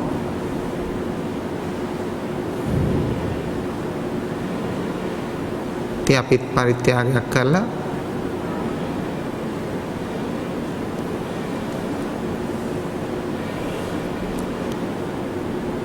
සතුට වෙනවා. බලන්නකෝ ආදර්ශය.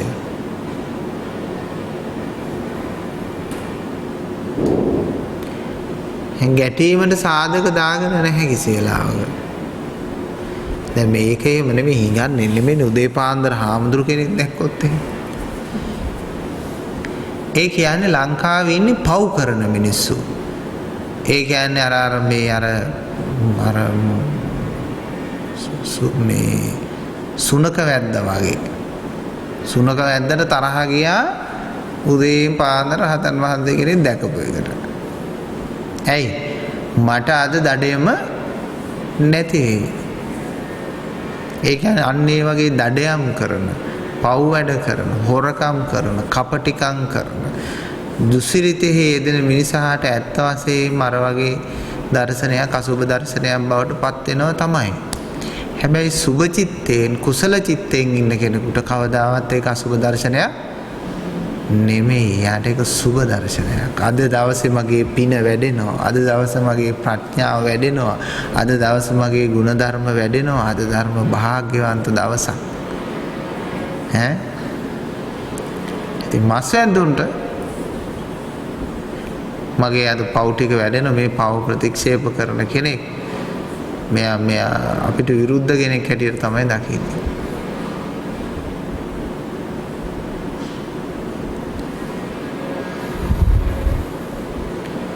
ඔන්න බලන්න ස්වභාවය.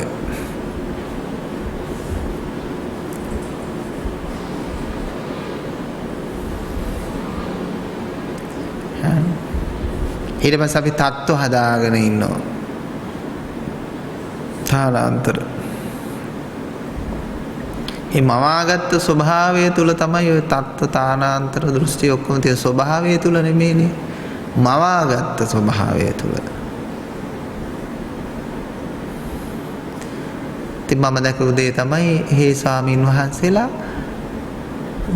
ඉහළ ආසනවලත් වැඩ ඉන්නෝ, පහළ ආසනෙත් වැඩ ඉන්නෝ. සමහර වෙලාවට මේ බස් එකේ වැඩම කළත් සමහර වෙලාවට ලොකු අය අනිත් ගිහියයි අර ලොකු සීට් වල ඉද්දි හාමුදුරුවෝ සමහර වෙලාවට අර කඩාගත්ත පොඩි සීට් එකේ වාඩි වෙලා යනවා. ඕ මට මෙහෙම හොඳයි කියලා උන්වහන්සේ ඒකෙත් වාඩිලා යනවා. මොනම විදියකින්වත් ගණන් හැදීමක් නැහැ. තමා පිළිබඳවත් ක්‍රියාව පිළිබඳවත් එහෙම දුෂ්‍ය මායාවක ගණන් හැදීමක් නැති අපූර්වත්වයක සිටිනවා. තියෙන දෙයක් බෙදා හදාගෙන කන්න පුළුවන්. තියෙන දෙයක් තව කෙනෙකුට දෙන්න පුළුවන්. සතුටින් දෙන දෙයක් තිබුණොත් Tamanට බාර ගන්න පුළුවන්. මේ සිතක මිනිසුන් වාසය කරනවා. අපි ගියා මෙහෙට ලංකාවට ඔය රාමඤ්ඤනිකායෙම ගේන්න කටයුතු කරපු ඒ මහා පිරිවෙනට මහා පන්සලට ඒ මහා නායක හාමුදුරුවෝ වරු සම්භාවනීය තැනදී විශාල ආසනයක වැඩ ඉන්න මහා රාජ්‍ය ගෞරව සම්මාන දිනු ස්වාමීන් වහන්සේ. නමුත් අනිත් යන පොඩි හාමුදුරු කෙනෙකුට වැසිකිළිය පෙන්නන්න උවමනා වුණොත් අර නායක හාමුදුරුවේ මම නායක මම වැසිකිළිය පෙන්නන්න ඉන්න කෙනා නෙමෙයි කියලා එහෙම හිතන්නේ නැහැ. උන්වහන්සේලා ගිහිල්ලා ඉවරලා අඬ ගහන ගිහිල්ලා මේ මෙතන යන්න টয়ලට් එක කියලා අර ඉන්න ජනතාවට වෙනවා. මේ කවුද මහා නායක හාමුදුරුවෝ? එහෙම නැත්තම් තේ ටික හදලා ඉවර වෙලා තේ ටික ගෙනල්ලා වක් කරනවා.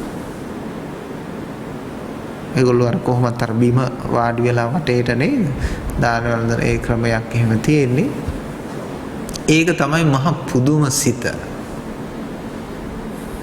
දැන් අපි මෙහෙනේ නායකයොත් අපිට හදලා තියෙනවා මෙහෙමයි ඉන්න ඕන කියලා. අපිත් හදා ගන්නවා මෙන්න මෙහෙමයි ඉන්න ඕන කියලා. ඕක ගරුත්වයට හොඳ නෑ. ඕක මේක හොඳ නෑ. ඕකට මොනවා හරි හිතයි. ඌව ගැන මොනවා හරි හිතයි කියලා හරි ප්‍රශ්න තියෙන්නේ. කවුරුත් මොකුත් හිතන්නේ නැහැ. පුදුම දෙයක්. ඒ කියන්නේ අපේ මිනිස්සු කය විතරයි තාම දකින්නේ. අර මස් විදගෙන පොඩ්ඩක් ඇට විදගෙන ඇට මිදුළු විදගෙන හිත දකින්න පුළුවන් ශක්තියේ මිනිස්සු තාම නැහැ කියන එක තමයි ඒකෙන් ඔප්පු උනේ. ඒ නිසා මෙතනින් එහාට ගියාම මේ මිනිස්සු ටිකක් හිත දකින්න පුළුවන්. හිත තුල සංයමය සංවරය සහ තමාගේ ආධ්‍යාත්මික පාරිශුද්ධත්වය මතට පදනම් වෙලා ජීවත් වෙන්න පුළුවන් අපූර්වත්වයේ මිනිස්සු.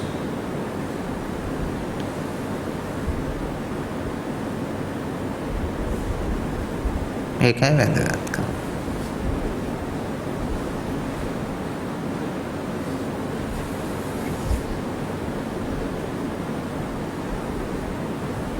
ඉතින් මේ රටේ අර හිටපු ගෝත්‍රික මේ යක්ෂ කණ්ඩායම් කවදා ඉතින්ට පරිවර්තනය වේද? බුදුරජාණන් වහන්සේ ආවහම ඔය වැඩම කරනකොට මහියංගනයට බින්තැන්නට කඩු කිසි පොළු අරගෙන ගහන්න පටන් ගත්තේ.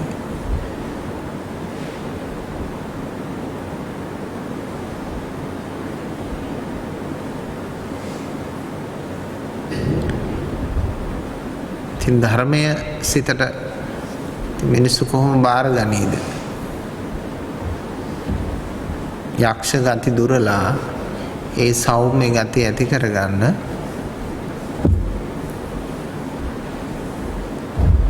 ඒ මිනිසුන් කොහොම පුරුදු වේද? හැබැයි එක දෙයක් තියෙනවා. ඒ සියල්ල පවතින්නේ බුදුරජාණන් වහන්සේගේ ධර්මය හරහා සත්‍ය හරහා පමණයි. බුදුදහමෙන් පිට වෙන කිසි දෙයකට ඔවුන්ගේ කිසිදු තැනක් නැහැ. මිත්‍යා දෘෂ්ටියට ගරු කරන්න කියලා මිත්‍යා දෘෂ්ටියත් එකයි අපිත් එකයි එහෙම කියලා සලකන්න කියලා ඔවුන්ගේ නිර්මාණයක් නැහැ. ඔවුන් මිත්‍යා දෘෂ්ටියට කිසිසේත්ම ඉඩ දෙන්නේ නැහැ. මිත්‍යා දෘෂ්ටික කඩේකටවත් ඔවුන් යන්නේ නැහැ. වතුර ටිකක්වත් ඔවුන්ගෙන් බොන්නේ නැති පිරිසුදු පිරිසක්. ඒක තමයි වෙන්න ඕන. ඒක තමයි වෙන්න ඕන.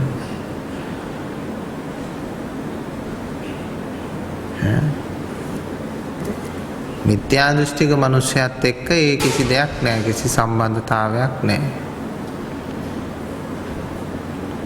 සද්ධර්මයත් එක්ක පමණයි. ඉතින් අපිට දුන්න උපදේශයක් තමයි නිකන් හරි තිබුණොත් ඒ මිත්‍යා දෘෂ්ටික බලදා ස්වභාවයේ තියෙන ඒ කිසි තේකට කිසි කඩේකට ගිහිල්ලා වතුර එකක්වත් ඒ රටේ බෞද්ධ මිනිස්සයා ගිහිල්ලා බොන්නේ. මොකද හේතුව? ඔවුන් බුදුදහමට වින කරන සත්‍යයට වින කරන සත්‍ය තුළ පිහිටියේ නැති සත්‍ධර්මයේ තුළ පිහිටානේ නැති අර උතුම් චිත්තේ පිහිටා නැති පිරිසක්. ඒ නිසා ඔවුන්ගේ දේ අපිට එපා. ඔවුන්ට හානියක් කරන්නේ බ්‍රහ්ම දණ්ඩනේ දුන්නා වාගේ ඔවුන්ගේ දේ අපිට එපා කියලා වෙන් කිරීමක් කොන් කිරීමක් කරනවා. ඒක තමයි වෙන්නේ. ඔවුන්ට හානියක් කරන්නේ ඔවුන් එක භජනයක් නෑ. නබජේ පාපකේ මිත්තේ කියලා නේ දහමේ කිව්වේ නේද?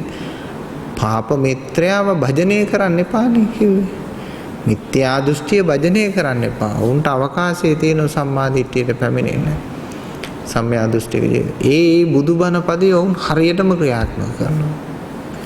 නවජේ පාපකේ මිත්තේ. භජේත මිත්තේ කල්යාණ. භජනය කරන්නේ කල්යාණත්වය. ඒක අනිවාර්යෙන් ධර්මයේ තියෙන කෙනෙක් ළඟ තියෙනවා. ඒක ගැටීම නෙමෙයි. ගැටෙනවයි කියන්නේ එතනින් එහාට ගිහිල්ලා ඒගොල්ලන්ට හිරිහැර කළොත් Tamanට අයිතියක් තියෙනවා. Taman ඒකෙන් අයින් වෙලා සිටීමේ. ඒක ධර්මානුකූල නෙමේද? ධර්මානුකූලයි. ඒගොල්ලත් එක්ක භජනයක් නෑ. ඒගොල්ලන්ත් එක්ක සමාගමක් නෑ. සම්බන්ධතාවයක් නෑ. බලන්න ඒක අභිමානවත් බව.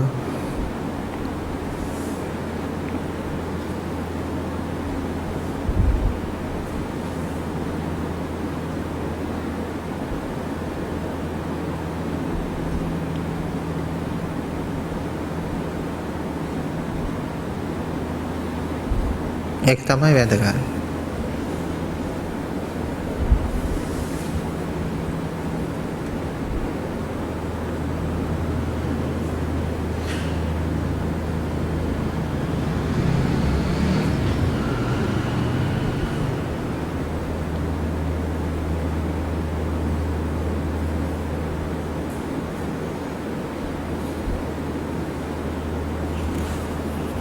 කරුණාව දයාව වුණත් අන්න පේනවා එතනින්ම පේනවා අපිට මේගොල්ලන්ගේ මේක මෝඩ කරුණාවක් නෙමෙයි දර්ශනයක් ඇතුව තියෙන කරුණාවක්.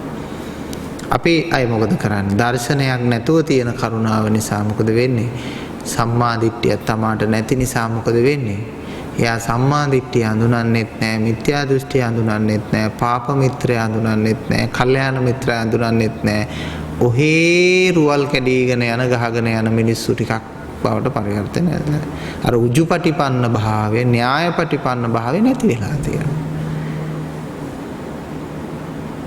දැන් මේ කියන්නේ ගැටුණු සිතක් ඇති කරගන්නට නෙමෙයි.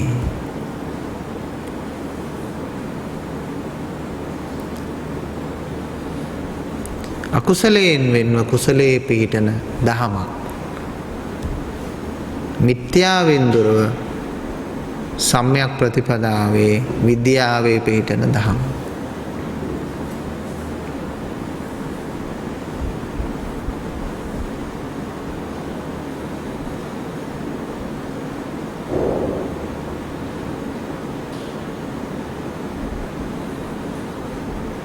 ඒකත් දෘෂ්ටිගතව නෙමෙයි. අවබෝධයෙන්. අවබෝධයෙන්.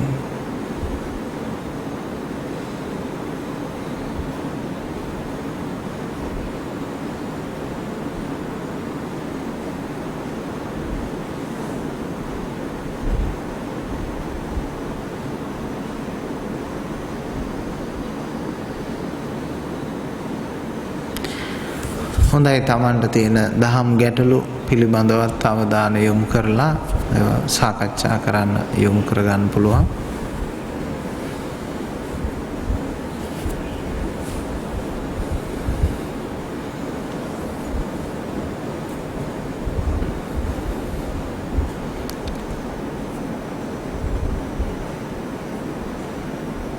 තමන්ට ගැටලු සහගතව තියෙන තනක් තියෙනවා නම් ඉදිරිපත් කරන්න.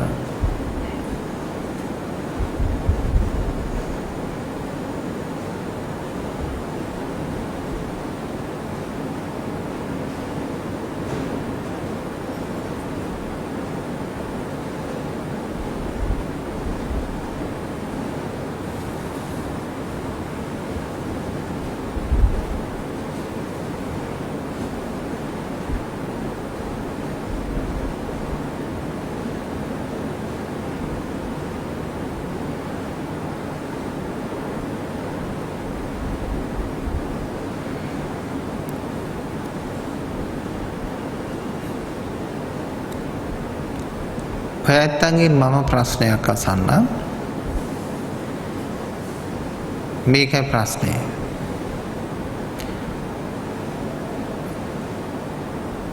ඔබ සතුටෙන් ජීවත් වෙනවද?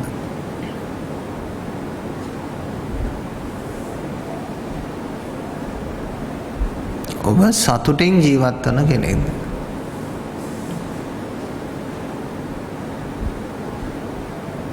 කට්ටිය නම් අහනවනේ ඔබට සතුටුයිද දැන් කියලා නේද? එහෙම නෙවෙයි. ඔබ සතුටින් ජීවත් වෙන කෙනෙක්ද?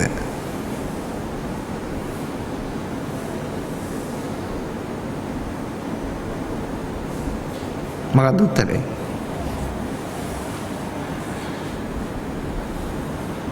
සියයට ප්‍රතිශතයකින් කිව්වොත් 50%ක් 75ක් 80ක් 100% සතුටෙන් ඉන්නවා.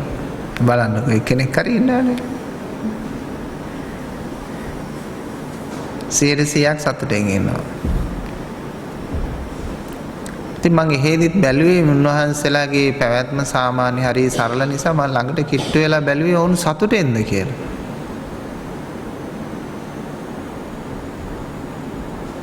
ඔව් සතුටින් ඉන්නවා. මොනේ හිනාව තියෙනවා. තේ එකක් හරි මොනවා හරි දෙයක් තියුණොත් ඒ බෙදා හදාගෙන ඒගොල්ලෝ වළඳනවා බොන කරනවා. තියෙන කුඩාම සරලම ආසනයක හරි වෙන්න පුළුවන් ඒ තැනක බොහොම සතුටෙන් සැතපෙනවා. හරි සතුටයි. දැන් ඔය ස්වාමීන් වහන්සේලා සැතපෙන තැන් මේ හොයන්න ඉතින් මම පොඩ්ඩක් බලන්න ගියා. යම් තියෙන්නේ පැදලු කඩමාන විතරයි.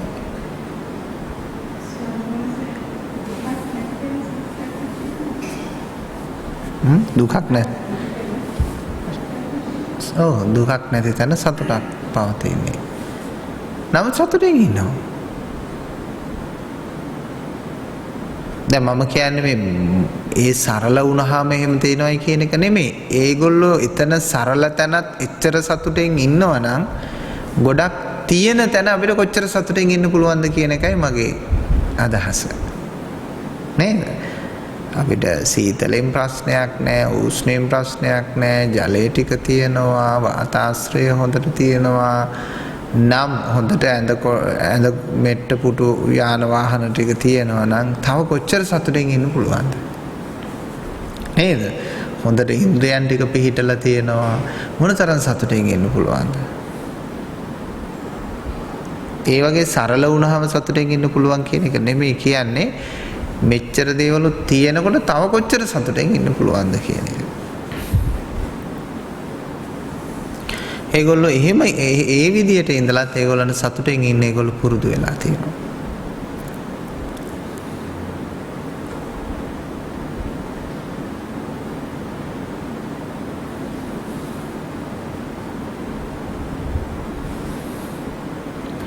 තියෙනවා ඒ කියන්නේ නැහැ නෙමෙයි. පන්සල් සියල්ල රත්තරන්. ධර්මාසනේ රත්තරන්. මෙහෙ තිබුණ හොරුවරන් යනවා. ධර්මාසනේ රත්තරන් වලින් තිබුණේ. ගන්ටාරි රත්තරන්. චෛත්‍ය ගාලා තියෙන රත්තරන්. මෙහි ගාලා තිබුණොත් රැයට හූරගෙන යනවා.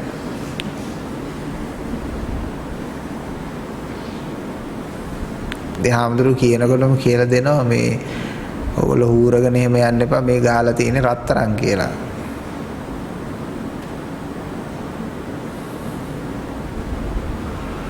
මේ පිළිමේ රත්තරන් කිලෝ මෙච්චර ගාණක් තියෙනවා. 100 ගාණක් තියෙනවා. අපේ තිබ්බනම් එහෙම කොහොමද වෙන්නේ?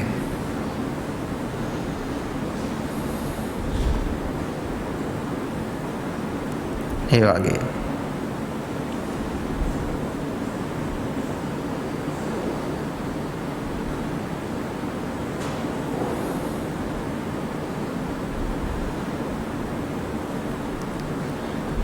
ඒ වයින් වෙනස් වෙන්න උත්සාහ කරන්න එපා. ඒගොල්ලෝ බිම වාඩි වෙලා වටේට එකතු වෙලා අර චීන ජාතිකයෝ වගේ කෑම කන විදිහේ සරල ක්‍රමයක් හදාගෙන දෙන ඔවුන්ගේ ශරීර පොඩි. නේද? පොඩි ශරීර නිසා ඔවුන්ට ඒක වටේ වාඩි වෙලා එතනම කෑම එක රත් කරගෙන නූඩල්ස් එක කන්න පුළුවන්. අපිට වාඩි වෙන්න බෑ. අම්මෝ වාඩි කරන්න එක්කෙනෙක් ඕන නැගිටවල තව එක්කෙනෙක් ඕන.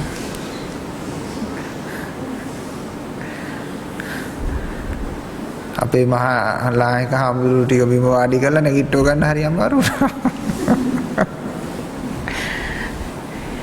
ඒ භෞතික දේෙන් නෙමෙයි අපි ඇත්තෙන්ම වෙනස් වෙන්න ඕන මනසින්. එහෙම අපි තේරුම් ගන්න.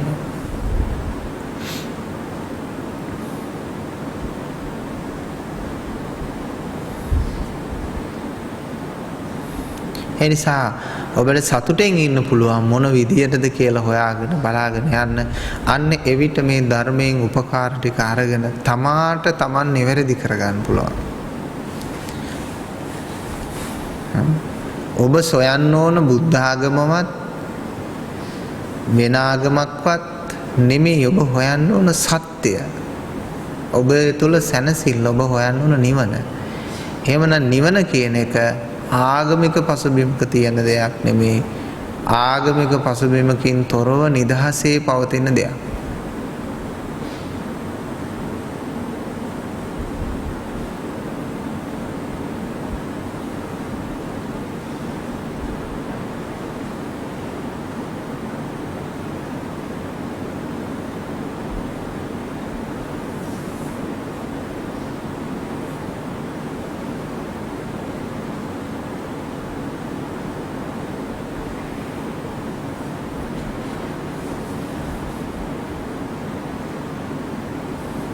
එතකොට එක එක පසුබිම් වලට ගරු කරන්න ඕනේ කියලා කන්නේ නේද?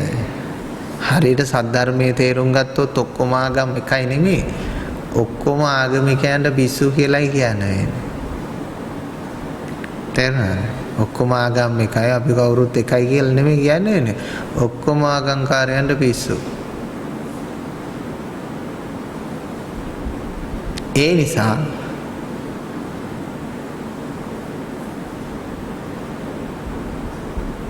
තමන්ට තමන්ගේ පිස්සුව හොඳ කරගෙන ඉන්න පුළුවන්කම තියෙනවා. එහෙනම් පිස්සුව හොඳ කරගත්ත කෙනෙකුට තමයි අනිත් කෙනාගේ පිස්සුව තේරෙන්නේ.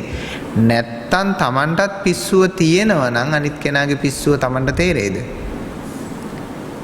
පිස්සෙකුට තව කෙනෙක්ගේ පිස්සුව තේරෙන්නේ නැහැ. පිස්සෙක් නොවූ කෙනෙකුටයි තවත් කෙනෙක්ගේ පිස්සුව තේරෙන්නේ.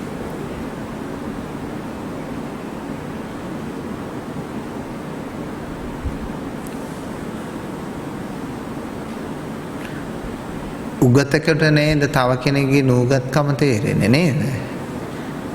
ධනවතකට නේද තව කෙනෙක්ගේ දුප්පත්කම තේරෙන්නේ. දුප්පතෙකුටම තේරෙනවද තව කෙනෙක්ගේ දුප්පත්කම? තේරෙන්නේ නැහැ. දෙන්නම එක තැනනේ ඉන්නේ. ඒ නිසා තමන් මේ පිස්සුවෙන් තොර වුණොත් තමයි මේ ලෝකේ මිනිස්සුන්ට හැදිච්ච පිස්සුව පේන්නේ. ඊළඟට මේ මිනිස්සුන්ට මේ පිස්සුවෙන් නිදහස් වෙන්න මෙන්න මෙහෙම දහමක් තියෙනවා. මේ අපි සිටින්නේ මහා දෘෂ්ටි ජාලයක සහ සංකල්ප ජාලයක අතරමං වයි. මෙන්න මේකෙන් මනස නිදහස් කරගන්න අපිට අපේ මනසේ තියෙන මලකඩ අපිරිසුදු තැන් පිරිසුදු කරගෙන යන්න වෙනවා. මලකඩ කඩාගෙන දුරු කරගෙන යන්න වෙනවා. අවිද්‍යා මලකඩ දුරු කරගෙන යන්න වෙනවා සදහම් දියෙන්. මේ ලෝකේ බැමි තාප්ප කඩලා බිඳලා දාන්න පුළුවන්. චීන මහා ප්‍රාකාරයත් කඩන්න පුළුවන්. ලේසි. නමුත් මිනිස්සුන්ගේ මේ අවිද්‍යාව නැමැති මල කඩ අරින්න ලේසි නෑ. ඒ කහට අරින්න ලේසි නෑ. ඒ මොකද? මේ මිනිස්සයා විසින් මේක තදින් අල්ලගෙන ඉන්නේ. යම් කිසි කෙනෙක් ස්වේච්ඡාවෙන් ඉදිරිපත් වෙන ජීවිත අවබෝධයෙන් ආන්නේ කෙනා බහා ඉක්මනින් ධර්ම අවබෝධය කරගන්න. තව අය මෙතෙන්ට එනවා ඇවිල්ලා තමන්ගේ මලකඩ ටික එහෙම අල්ලගෙන මට ඕන බෞද්ධ මොඩලේ නිවනක්. එහෙම හොයනවනේ ලෝකේ. මට ඕන කතෝලික මොඩලේ ස්වර්ගයක්. මට ඕන මුස්ලිම් මොඩලේ ස්වර්ගයක්. මට ඕන හින්දු මොඩලේ ස්වර්ගයක්. හම්බ වේද? හම්බ වෙන්නේ නැහැ. මොකද ඔක්කොම සංකල්පයි තියෙන්නේ. ඔය කිසිම මොඩලයක් හොයාගන්න නැතුව මනස විවෘත කරගෙන මට ඕන මානසික නිදහස, මට ඕන සහනය, මට ඕන මේ ප්‍රශ්න ගැටලු වලින් විසඳෙන්න, නිදහස් වෙන්න කියලා කෙනෙක් උත්සාහ කළොත් අන්න ඒ කෙනාට හැකියාව ලැබෙනවා සත්‍ය සාරය.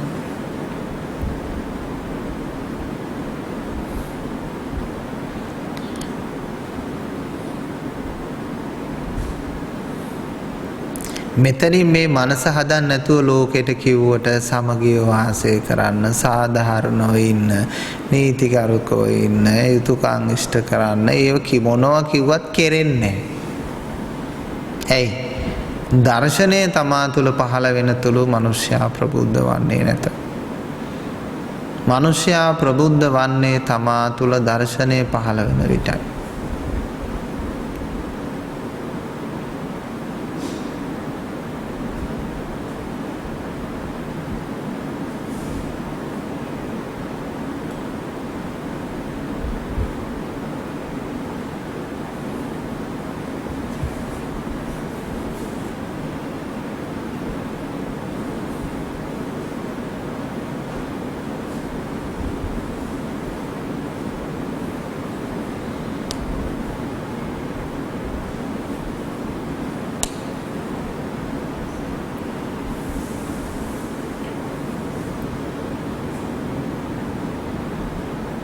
අවබෝධයෙන් තොර සමාජයට තමයි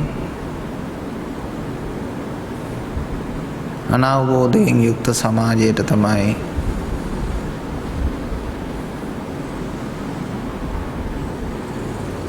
චේතනානු ස්වરૂපීව යමක් හරියට තෝරගන්න බැරි සමාජයට තමයි මේ විනයත් මේ නීතිත් පවතින්නේ. ජීවිතේ තෝරගත්ත කෙනාට ඒ මුකවත් ඕන එයා තුල හටගන්නා වූ ස්වයන් විනයක් දර්ශනයක් සීලයක් ගුණයක් පිළිටන දෘෂ්ටියට එන්නේ බුදුහාමුදුරුවෝ යම්කිසි දෘෂ්ටියක් පනවලා ඒ දෘෂ්ටිය තුල දැඩි කරලා මේ හදපු ශාසනයක් නෙමෙයි. තේරුණා නේද? විවිධ සාධක මත ඒවා වෙනස් කරගන්නට ඉඩ හැරියා. ඒක මේ මොනවා හරි නීති පද්ධතියක් හදලා ඒ නීති පද්ධතිය තුළ සිරකරු නිර්මාණය කරන්නට කරපු දෙයක් නෙමෙයි බුදුහාමුදුරුවෝ.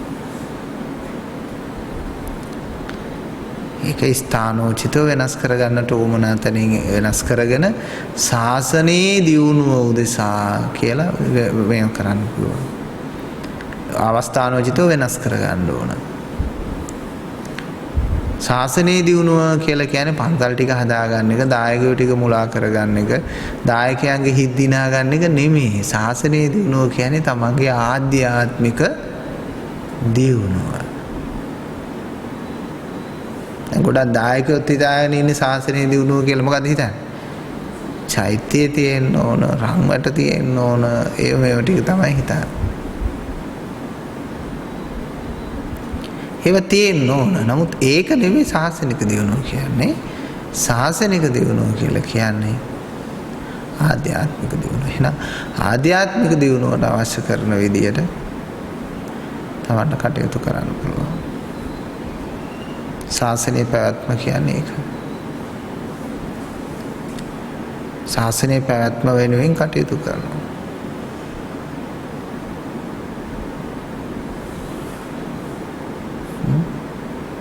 ධර්මයේ දියුණුව වෙනුවෙන් තමන් හදා ගන්න වැඩපිළිවෙලක්.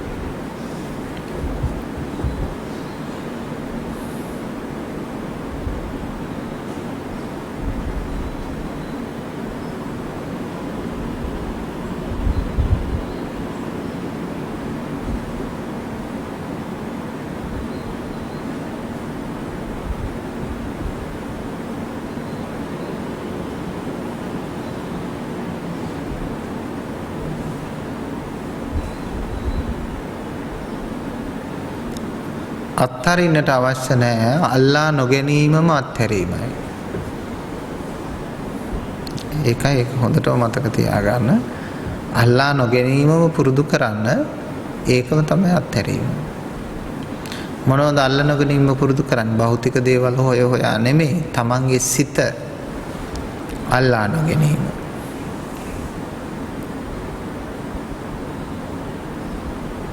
අපේ බෞද්ධ සමාජයට සිදුවෙච්ච ලොකුම වැරද්ද තමයි ඒගොල්ලෝ අල්ලා නොගැනීම කියන එක පුරුදු කරන්න ගිහිල්ලා අල්ලා නොගැනීම නෙමෙයි අතහැරීම කියන එක. අතහැරීම කියන එක පුරුදු කරන්න ගිහිල්ලා අවසානයේ අල්ලා නොගැනීමට එහා ගියපු ගැටීමක් පුරුදු කරගන්න පටන් ගත්තා.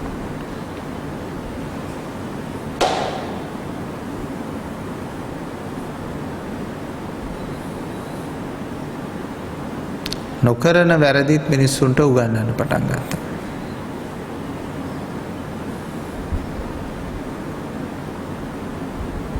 බුදුරජාණන් වහන්සේට ආරාධනයක් කළා ආනන්ද හාමුදුරුවෝ ස්වාමින් වහන්සේ මේ සියලුම විනය නීතීන් එකවර පනවලා අවසන් කරන්න කිව්වා. කලින්ම.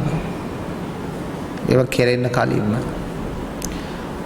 ඊට පස්සේ බුදුරජාණන් වහන්සේ කියනවා ආනන්දය ඔබ තුවාලයක් ඇති වෙන්නට කලින් බෙහෙත් දානවද කියලා අහුවා. තුවාලයක් හට ගන්නට කලින් බෙහෙත් දානවද කියලා අහුවා.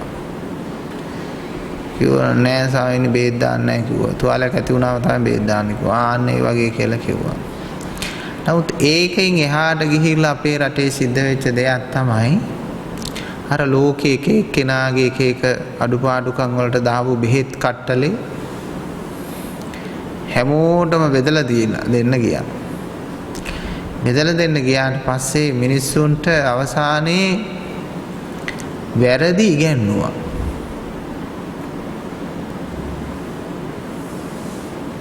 වැරදි ඉගෙන ගත්තේ එතනින්. අපි මිනිස්සු ඉන්නේ දන්නේ නැතුව ඉන්න කෙනෙක් ඉන්නවා. ඉරිසියාව කියන්නේ මොකක්ද කියලා දන්නේ නැතුව ඉන්නවා.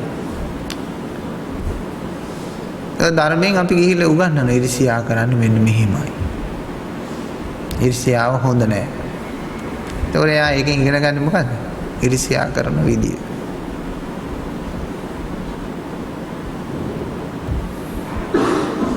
අපි සැරේ ඉගෙන ගන්න. ඕක එක නිදර්ශනයක් විතරයි. එහෙමනම් ලෝකේ හටගත්ත නැති දෙයකට බෙහෙත් දාන්න ගිහිල්ලා ඉවරලා අර තුවාල ඇති වෙන්නට කලින් බෙහෙත් දාන්න ගියා වගේ මේ ලෝකේ නිවැරදි මිනිසුන් බවට පත් කරන්න කියලා අපි වැරදි 1000ක් උගන්වන්න ගියා. ඊට පස්සේ මිනිස්සු ඒ වරදින් වැළකීම කෙසේ වෙතත් වරද සිද්ධ කිරීමට පෙළඹෙනවා.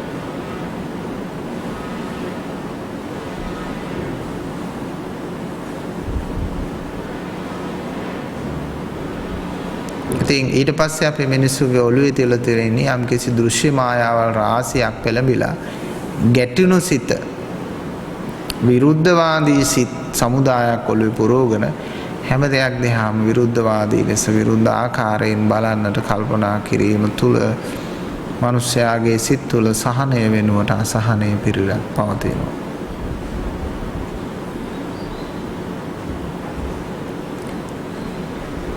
ඒ නිසා අපි අපිටම දොස් කියා ගන්න, අපි අපිටම විරෝධතා ප්‍රකාශ කරන භික්ෂූන් වහන්සේ හැටියට දායකයාගේ අඩුපාඩුකම් දකින්න, දායකයා හැටියට භික්ෂූන් වහන්සේලාගේ අඩුපාඩුකම් දකින්න, දේශපාලනයේ අඩුපාඩුකම් දකින්න, දේශපාලනයේ රටේ මිනිස්සුන්ගේ අඩුපාඩුකම් දකින්න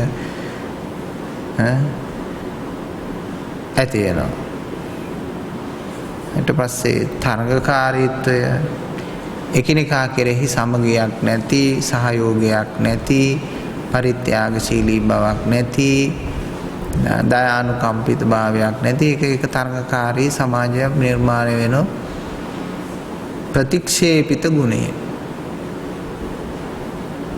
ඒක හරි භයානක තත්ත්වයක් ඇති වෙලා තියෙනවා අපේ දෘශ්‍ය මායාව තුළ සිදුවෙච්ච ඒ කාරණය තුළ. ඒ ආධ්‍යාත්මික පෝසත්කම මුල් කරගත්ත දර්ශනයක් තුළ ගොඩ නැගෙනවා නම් යමෙක් ඒ තැනත්තා දුප්පතෙක් නොවේ, ඒ කාන්තේම පෝසතෙක්. ආධ්‍යාත්මික ධර්මයේ ධනය ඔබ සතුව පවතිනවා නම් ඔබ පෝසතෙක්. පෝසතෙක් ළඟ තියෙන්න ඕන පරම ධනය සන්තුට්ටි, සතුට.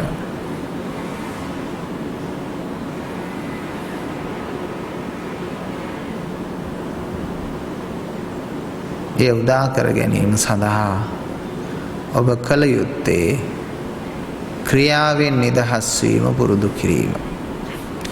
ඒ මොහොතේ දෘෂ්ටියින්ගෙන් නිදහස් වීම පුරුදු කිරීම. කර්මය, දෘෂ්ටිය, සංකල්පය ඉක්මවීම. අතීතය සහ අනාගත වර්තමාන කාලත්‍රයේ නොඇලී සිටීම.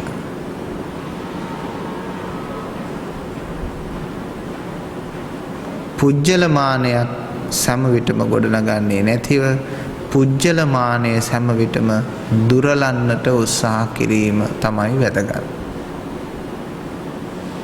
එතකොට මේ ආකාරයේ පුජ්‍යලයක් හදන්න නෙමෙයි අපි උත්සාහ කරන්නේ, මොනම ආකාරයකවත් පුජ්‍යලත්වයක් නොමැති තත්වයක්, මොනම ආකාරයකටවත් පුජ්‍යලත්වයක් නොමැති තත්වයක් ජීවිතය තුළ නිර්මාණය කරා.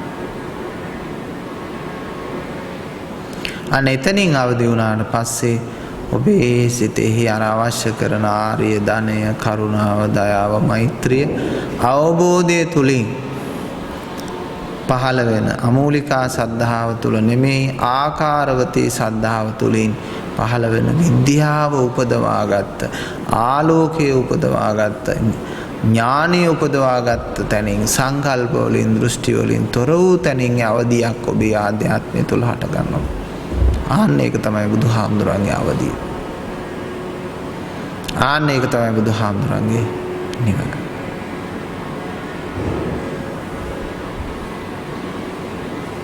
එහෙමනම් කාගේවත් මතවාදයක් ඔස්සේ Tamanට හැඩගැහෙන නෙමෙයි තියෙන්නේ ධර්මය එකතු කරගෙන ඔබේම දෙයක් හැටියට අරගෙන ධර්මයෙන් අවදි වෙන එක අවබෝධයටපත් වෙන එක.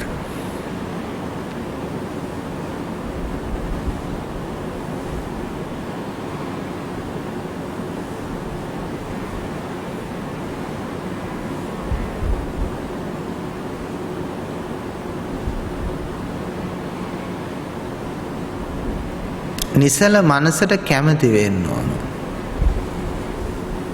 කසල නැති පිරිසුදු මනසට නිසල මනසට තමන් කැමති වෙන්න ඕන. එහෙම නැත්තම් මොකද වෙන්නේ?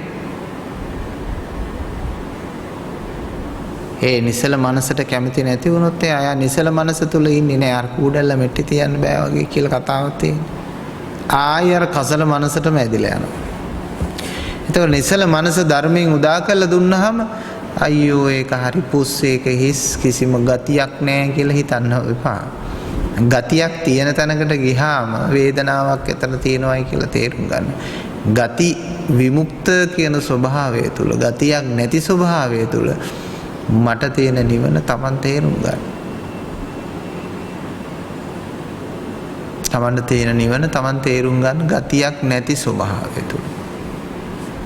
ඒකනේ අර මම කිව්වේ අර සෞම්‍ය මනස අත්විඳින රස විඳින මිනිස්සු නෙමෙයි ඉන්නේ කියලා.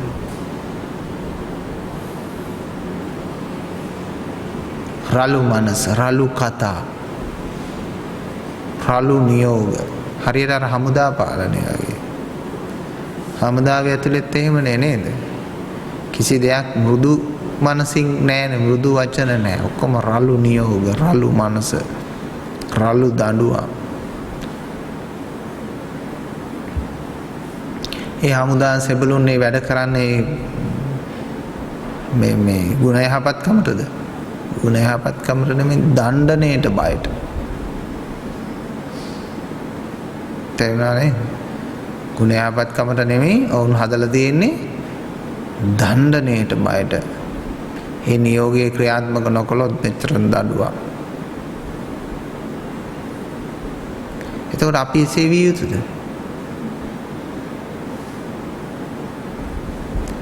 දණ්ඩණයට බයට හැදෙන්න තැන එතන තියෙන දහමක්ද? එතන තියෙන විනයක්ද? එතන තියෙන ධර්මයක්ද? නෑ, එතන තියෙන ධර්මය.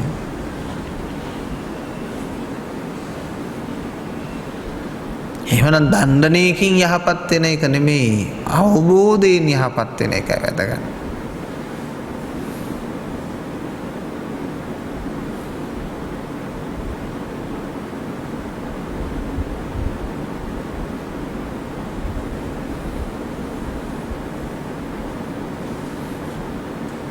එහෙමනම් තමන්ගේ මනසටත් තමන් දඩුවමක් දීලා නෙමෙයි. තමන්ගේ මනස හදා ගන්න ඕන.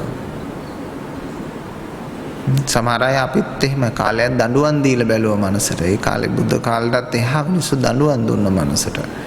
නෑ, දණ්ඩණයෙන් හදන්න බැරි වුණා අවබෝධයෙන්. විශිෂ්ට ඥානයෙන්.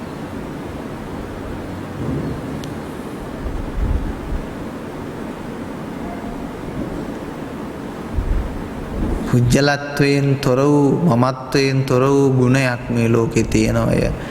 මමත්වයේ සෑදෙන්නේ මෙසේය, මමත්වයේ දුරවන්නේ මෙසේය.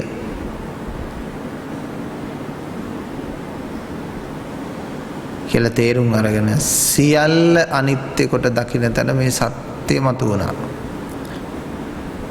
දැන් අපේ අය එහෙම නෙමෙයි, එක කොටසක් අනිත්‍යයි කියලා දකින්න එකම තව කොටසක් කොහේ හරි නිට්ටයයි කියලා අල්ල ගන්නවා.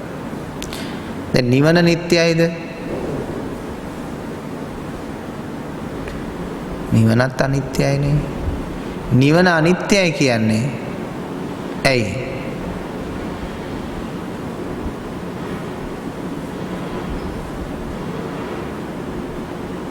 නිවන අනිත්‍යයි කියලා කියන්නේ ඒ සදාකාලික නිසා. නිවන අනිත්‍යයි කියන්නේ සදාකාලික නිසා. අනිත්‍ය වූ දේවල් මේ ලෝකේ කැඩෙන්නේ නැහැ, බිඳෙන්නේ නැහැ, විනාශ වෙන්නේ නැහැ. නিত্য වූ දේවල් පමණයි කැඩෙන්නේ, බිඳෙන්නේ, විනාශ වෙන්නේ.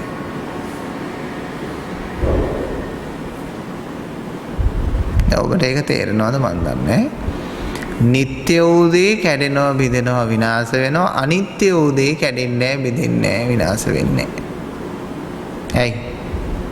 අනිත්‍ය වූ දේ කියන්නේ ග්‍රහණය කරගත්තේ නැති දෙයට, අල්ලාගත්තේ නැති දෙයට, නියම කරගත්තේ නැති දෙයට, ලෝභ ද්වේෂ මෝහ පදනම් කරගත්තේ නැති දෙයට, කාලික දෙයට තමයි අනිත්‍ය කියලා කියන්නේ. නিত্য කියලා කියන්නේ ලෝභ ද්වේෂ මෝහ පදනම් කරගෙන පංච උපාදානස්කන්ධයෙන් ගොඩනගාගෙන කාලය සමග ගත්ත දේවල් වලට තමයි නিত্য කියලා කියන්නේ. එහෙනම් අනිත්‍ය තමයි ලෝකේ නොනැන්සෙන දේ. එහෙනම් අපි ඉගෙන ගත්ත වැරදීනේ. අනිත්‍යයි කියන්නේ කැඩෙන බිඳෙන දෙයට කියලා තමයි අපි ඉගෙන ගත්තේ. අනිත්‍යයි කියන්නේ ලෝකේ කැඩෙන්නේ බිඳෙන්නේ විනාශ වෙන්නේ නැති දෙයට. නිට්ටයයි කියලා කියන්නේ කැඩෙන බිඳෙන විනාශ වෙන දෙයට. එහෙමනම් කැඩෙන බිඳෙන විනාශ වෙන දේවල් දැක්කොත් කියන්න මේවා නිට්ටයයි. කැඩෙන්නේ බිඳෙන්නේ විනාශ වෙන්නේ නැති දේවල් දැක්කොත් කියන්න මේක අනිත්‍යයි. ඔබ අනිත්‍ය තුල වැඩ ඉන්න දැන් රහතන් වහන්සේලා වැඩ ඉන්නේ අනිත්‍ය සූත්‍රවල තියෙනවා. අනිත්‍ය වඩන්නේ. අනිත්‍ය තුල වැඩ ඉන්නේ. අනිත්‍ය තමයි අවබෝධ කරන්නේ. රහතන් වහන්සේගේ ජීවිතේම තියෙන අනිත්‍යයි. නිට්ටය මංගල පරම සුන්දර බව තියෙන අනිත්‍ය තුල.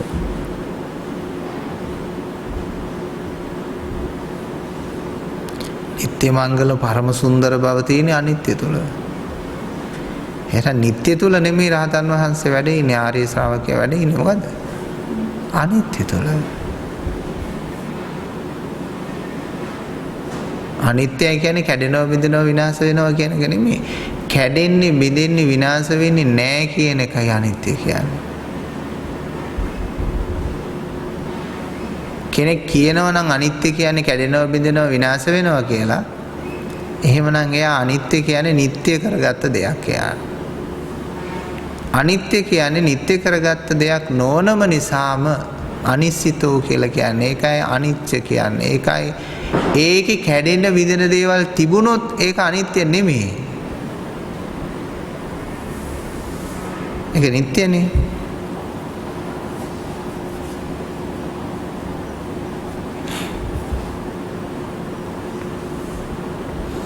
කැඩෙන බිඳෙන දේවල් එහි නැති නිසාමයි අනිත්‍ය කියන්නේ. එහෙනම් අනිත්‍ය ඔබ සොයාගන්න, අනිත්‍ය තුල වැඩ ඉන්න, අනිත්‍ය පුරුදු කරන්න. අනිත්‍ය කියලා කියන්නේ ඔබේ ජීවිතයේ සනහන දෙයක්.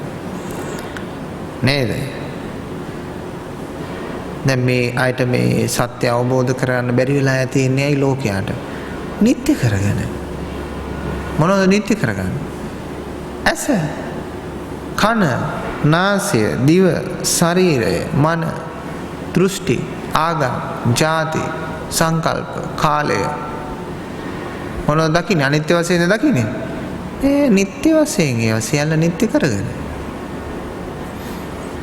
ඉතින් අනිත්‍යයට පිවිසිලා නැහැ. අනිත්‍යයට පිවිසෙන්න සම්බේ සංඛාරා අනිච්ච. මේ සියලු සංස්කාරයන් තුළ නිට්ටයක් දකින්න තුර ඔබට දකින්න බෑ.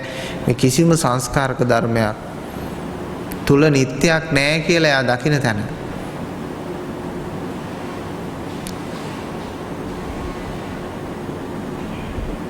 එයා නිට්ටයක් නැහැ කියලා දකින්න තැන මෙයා දකින්නේ අනිත්‍යය.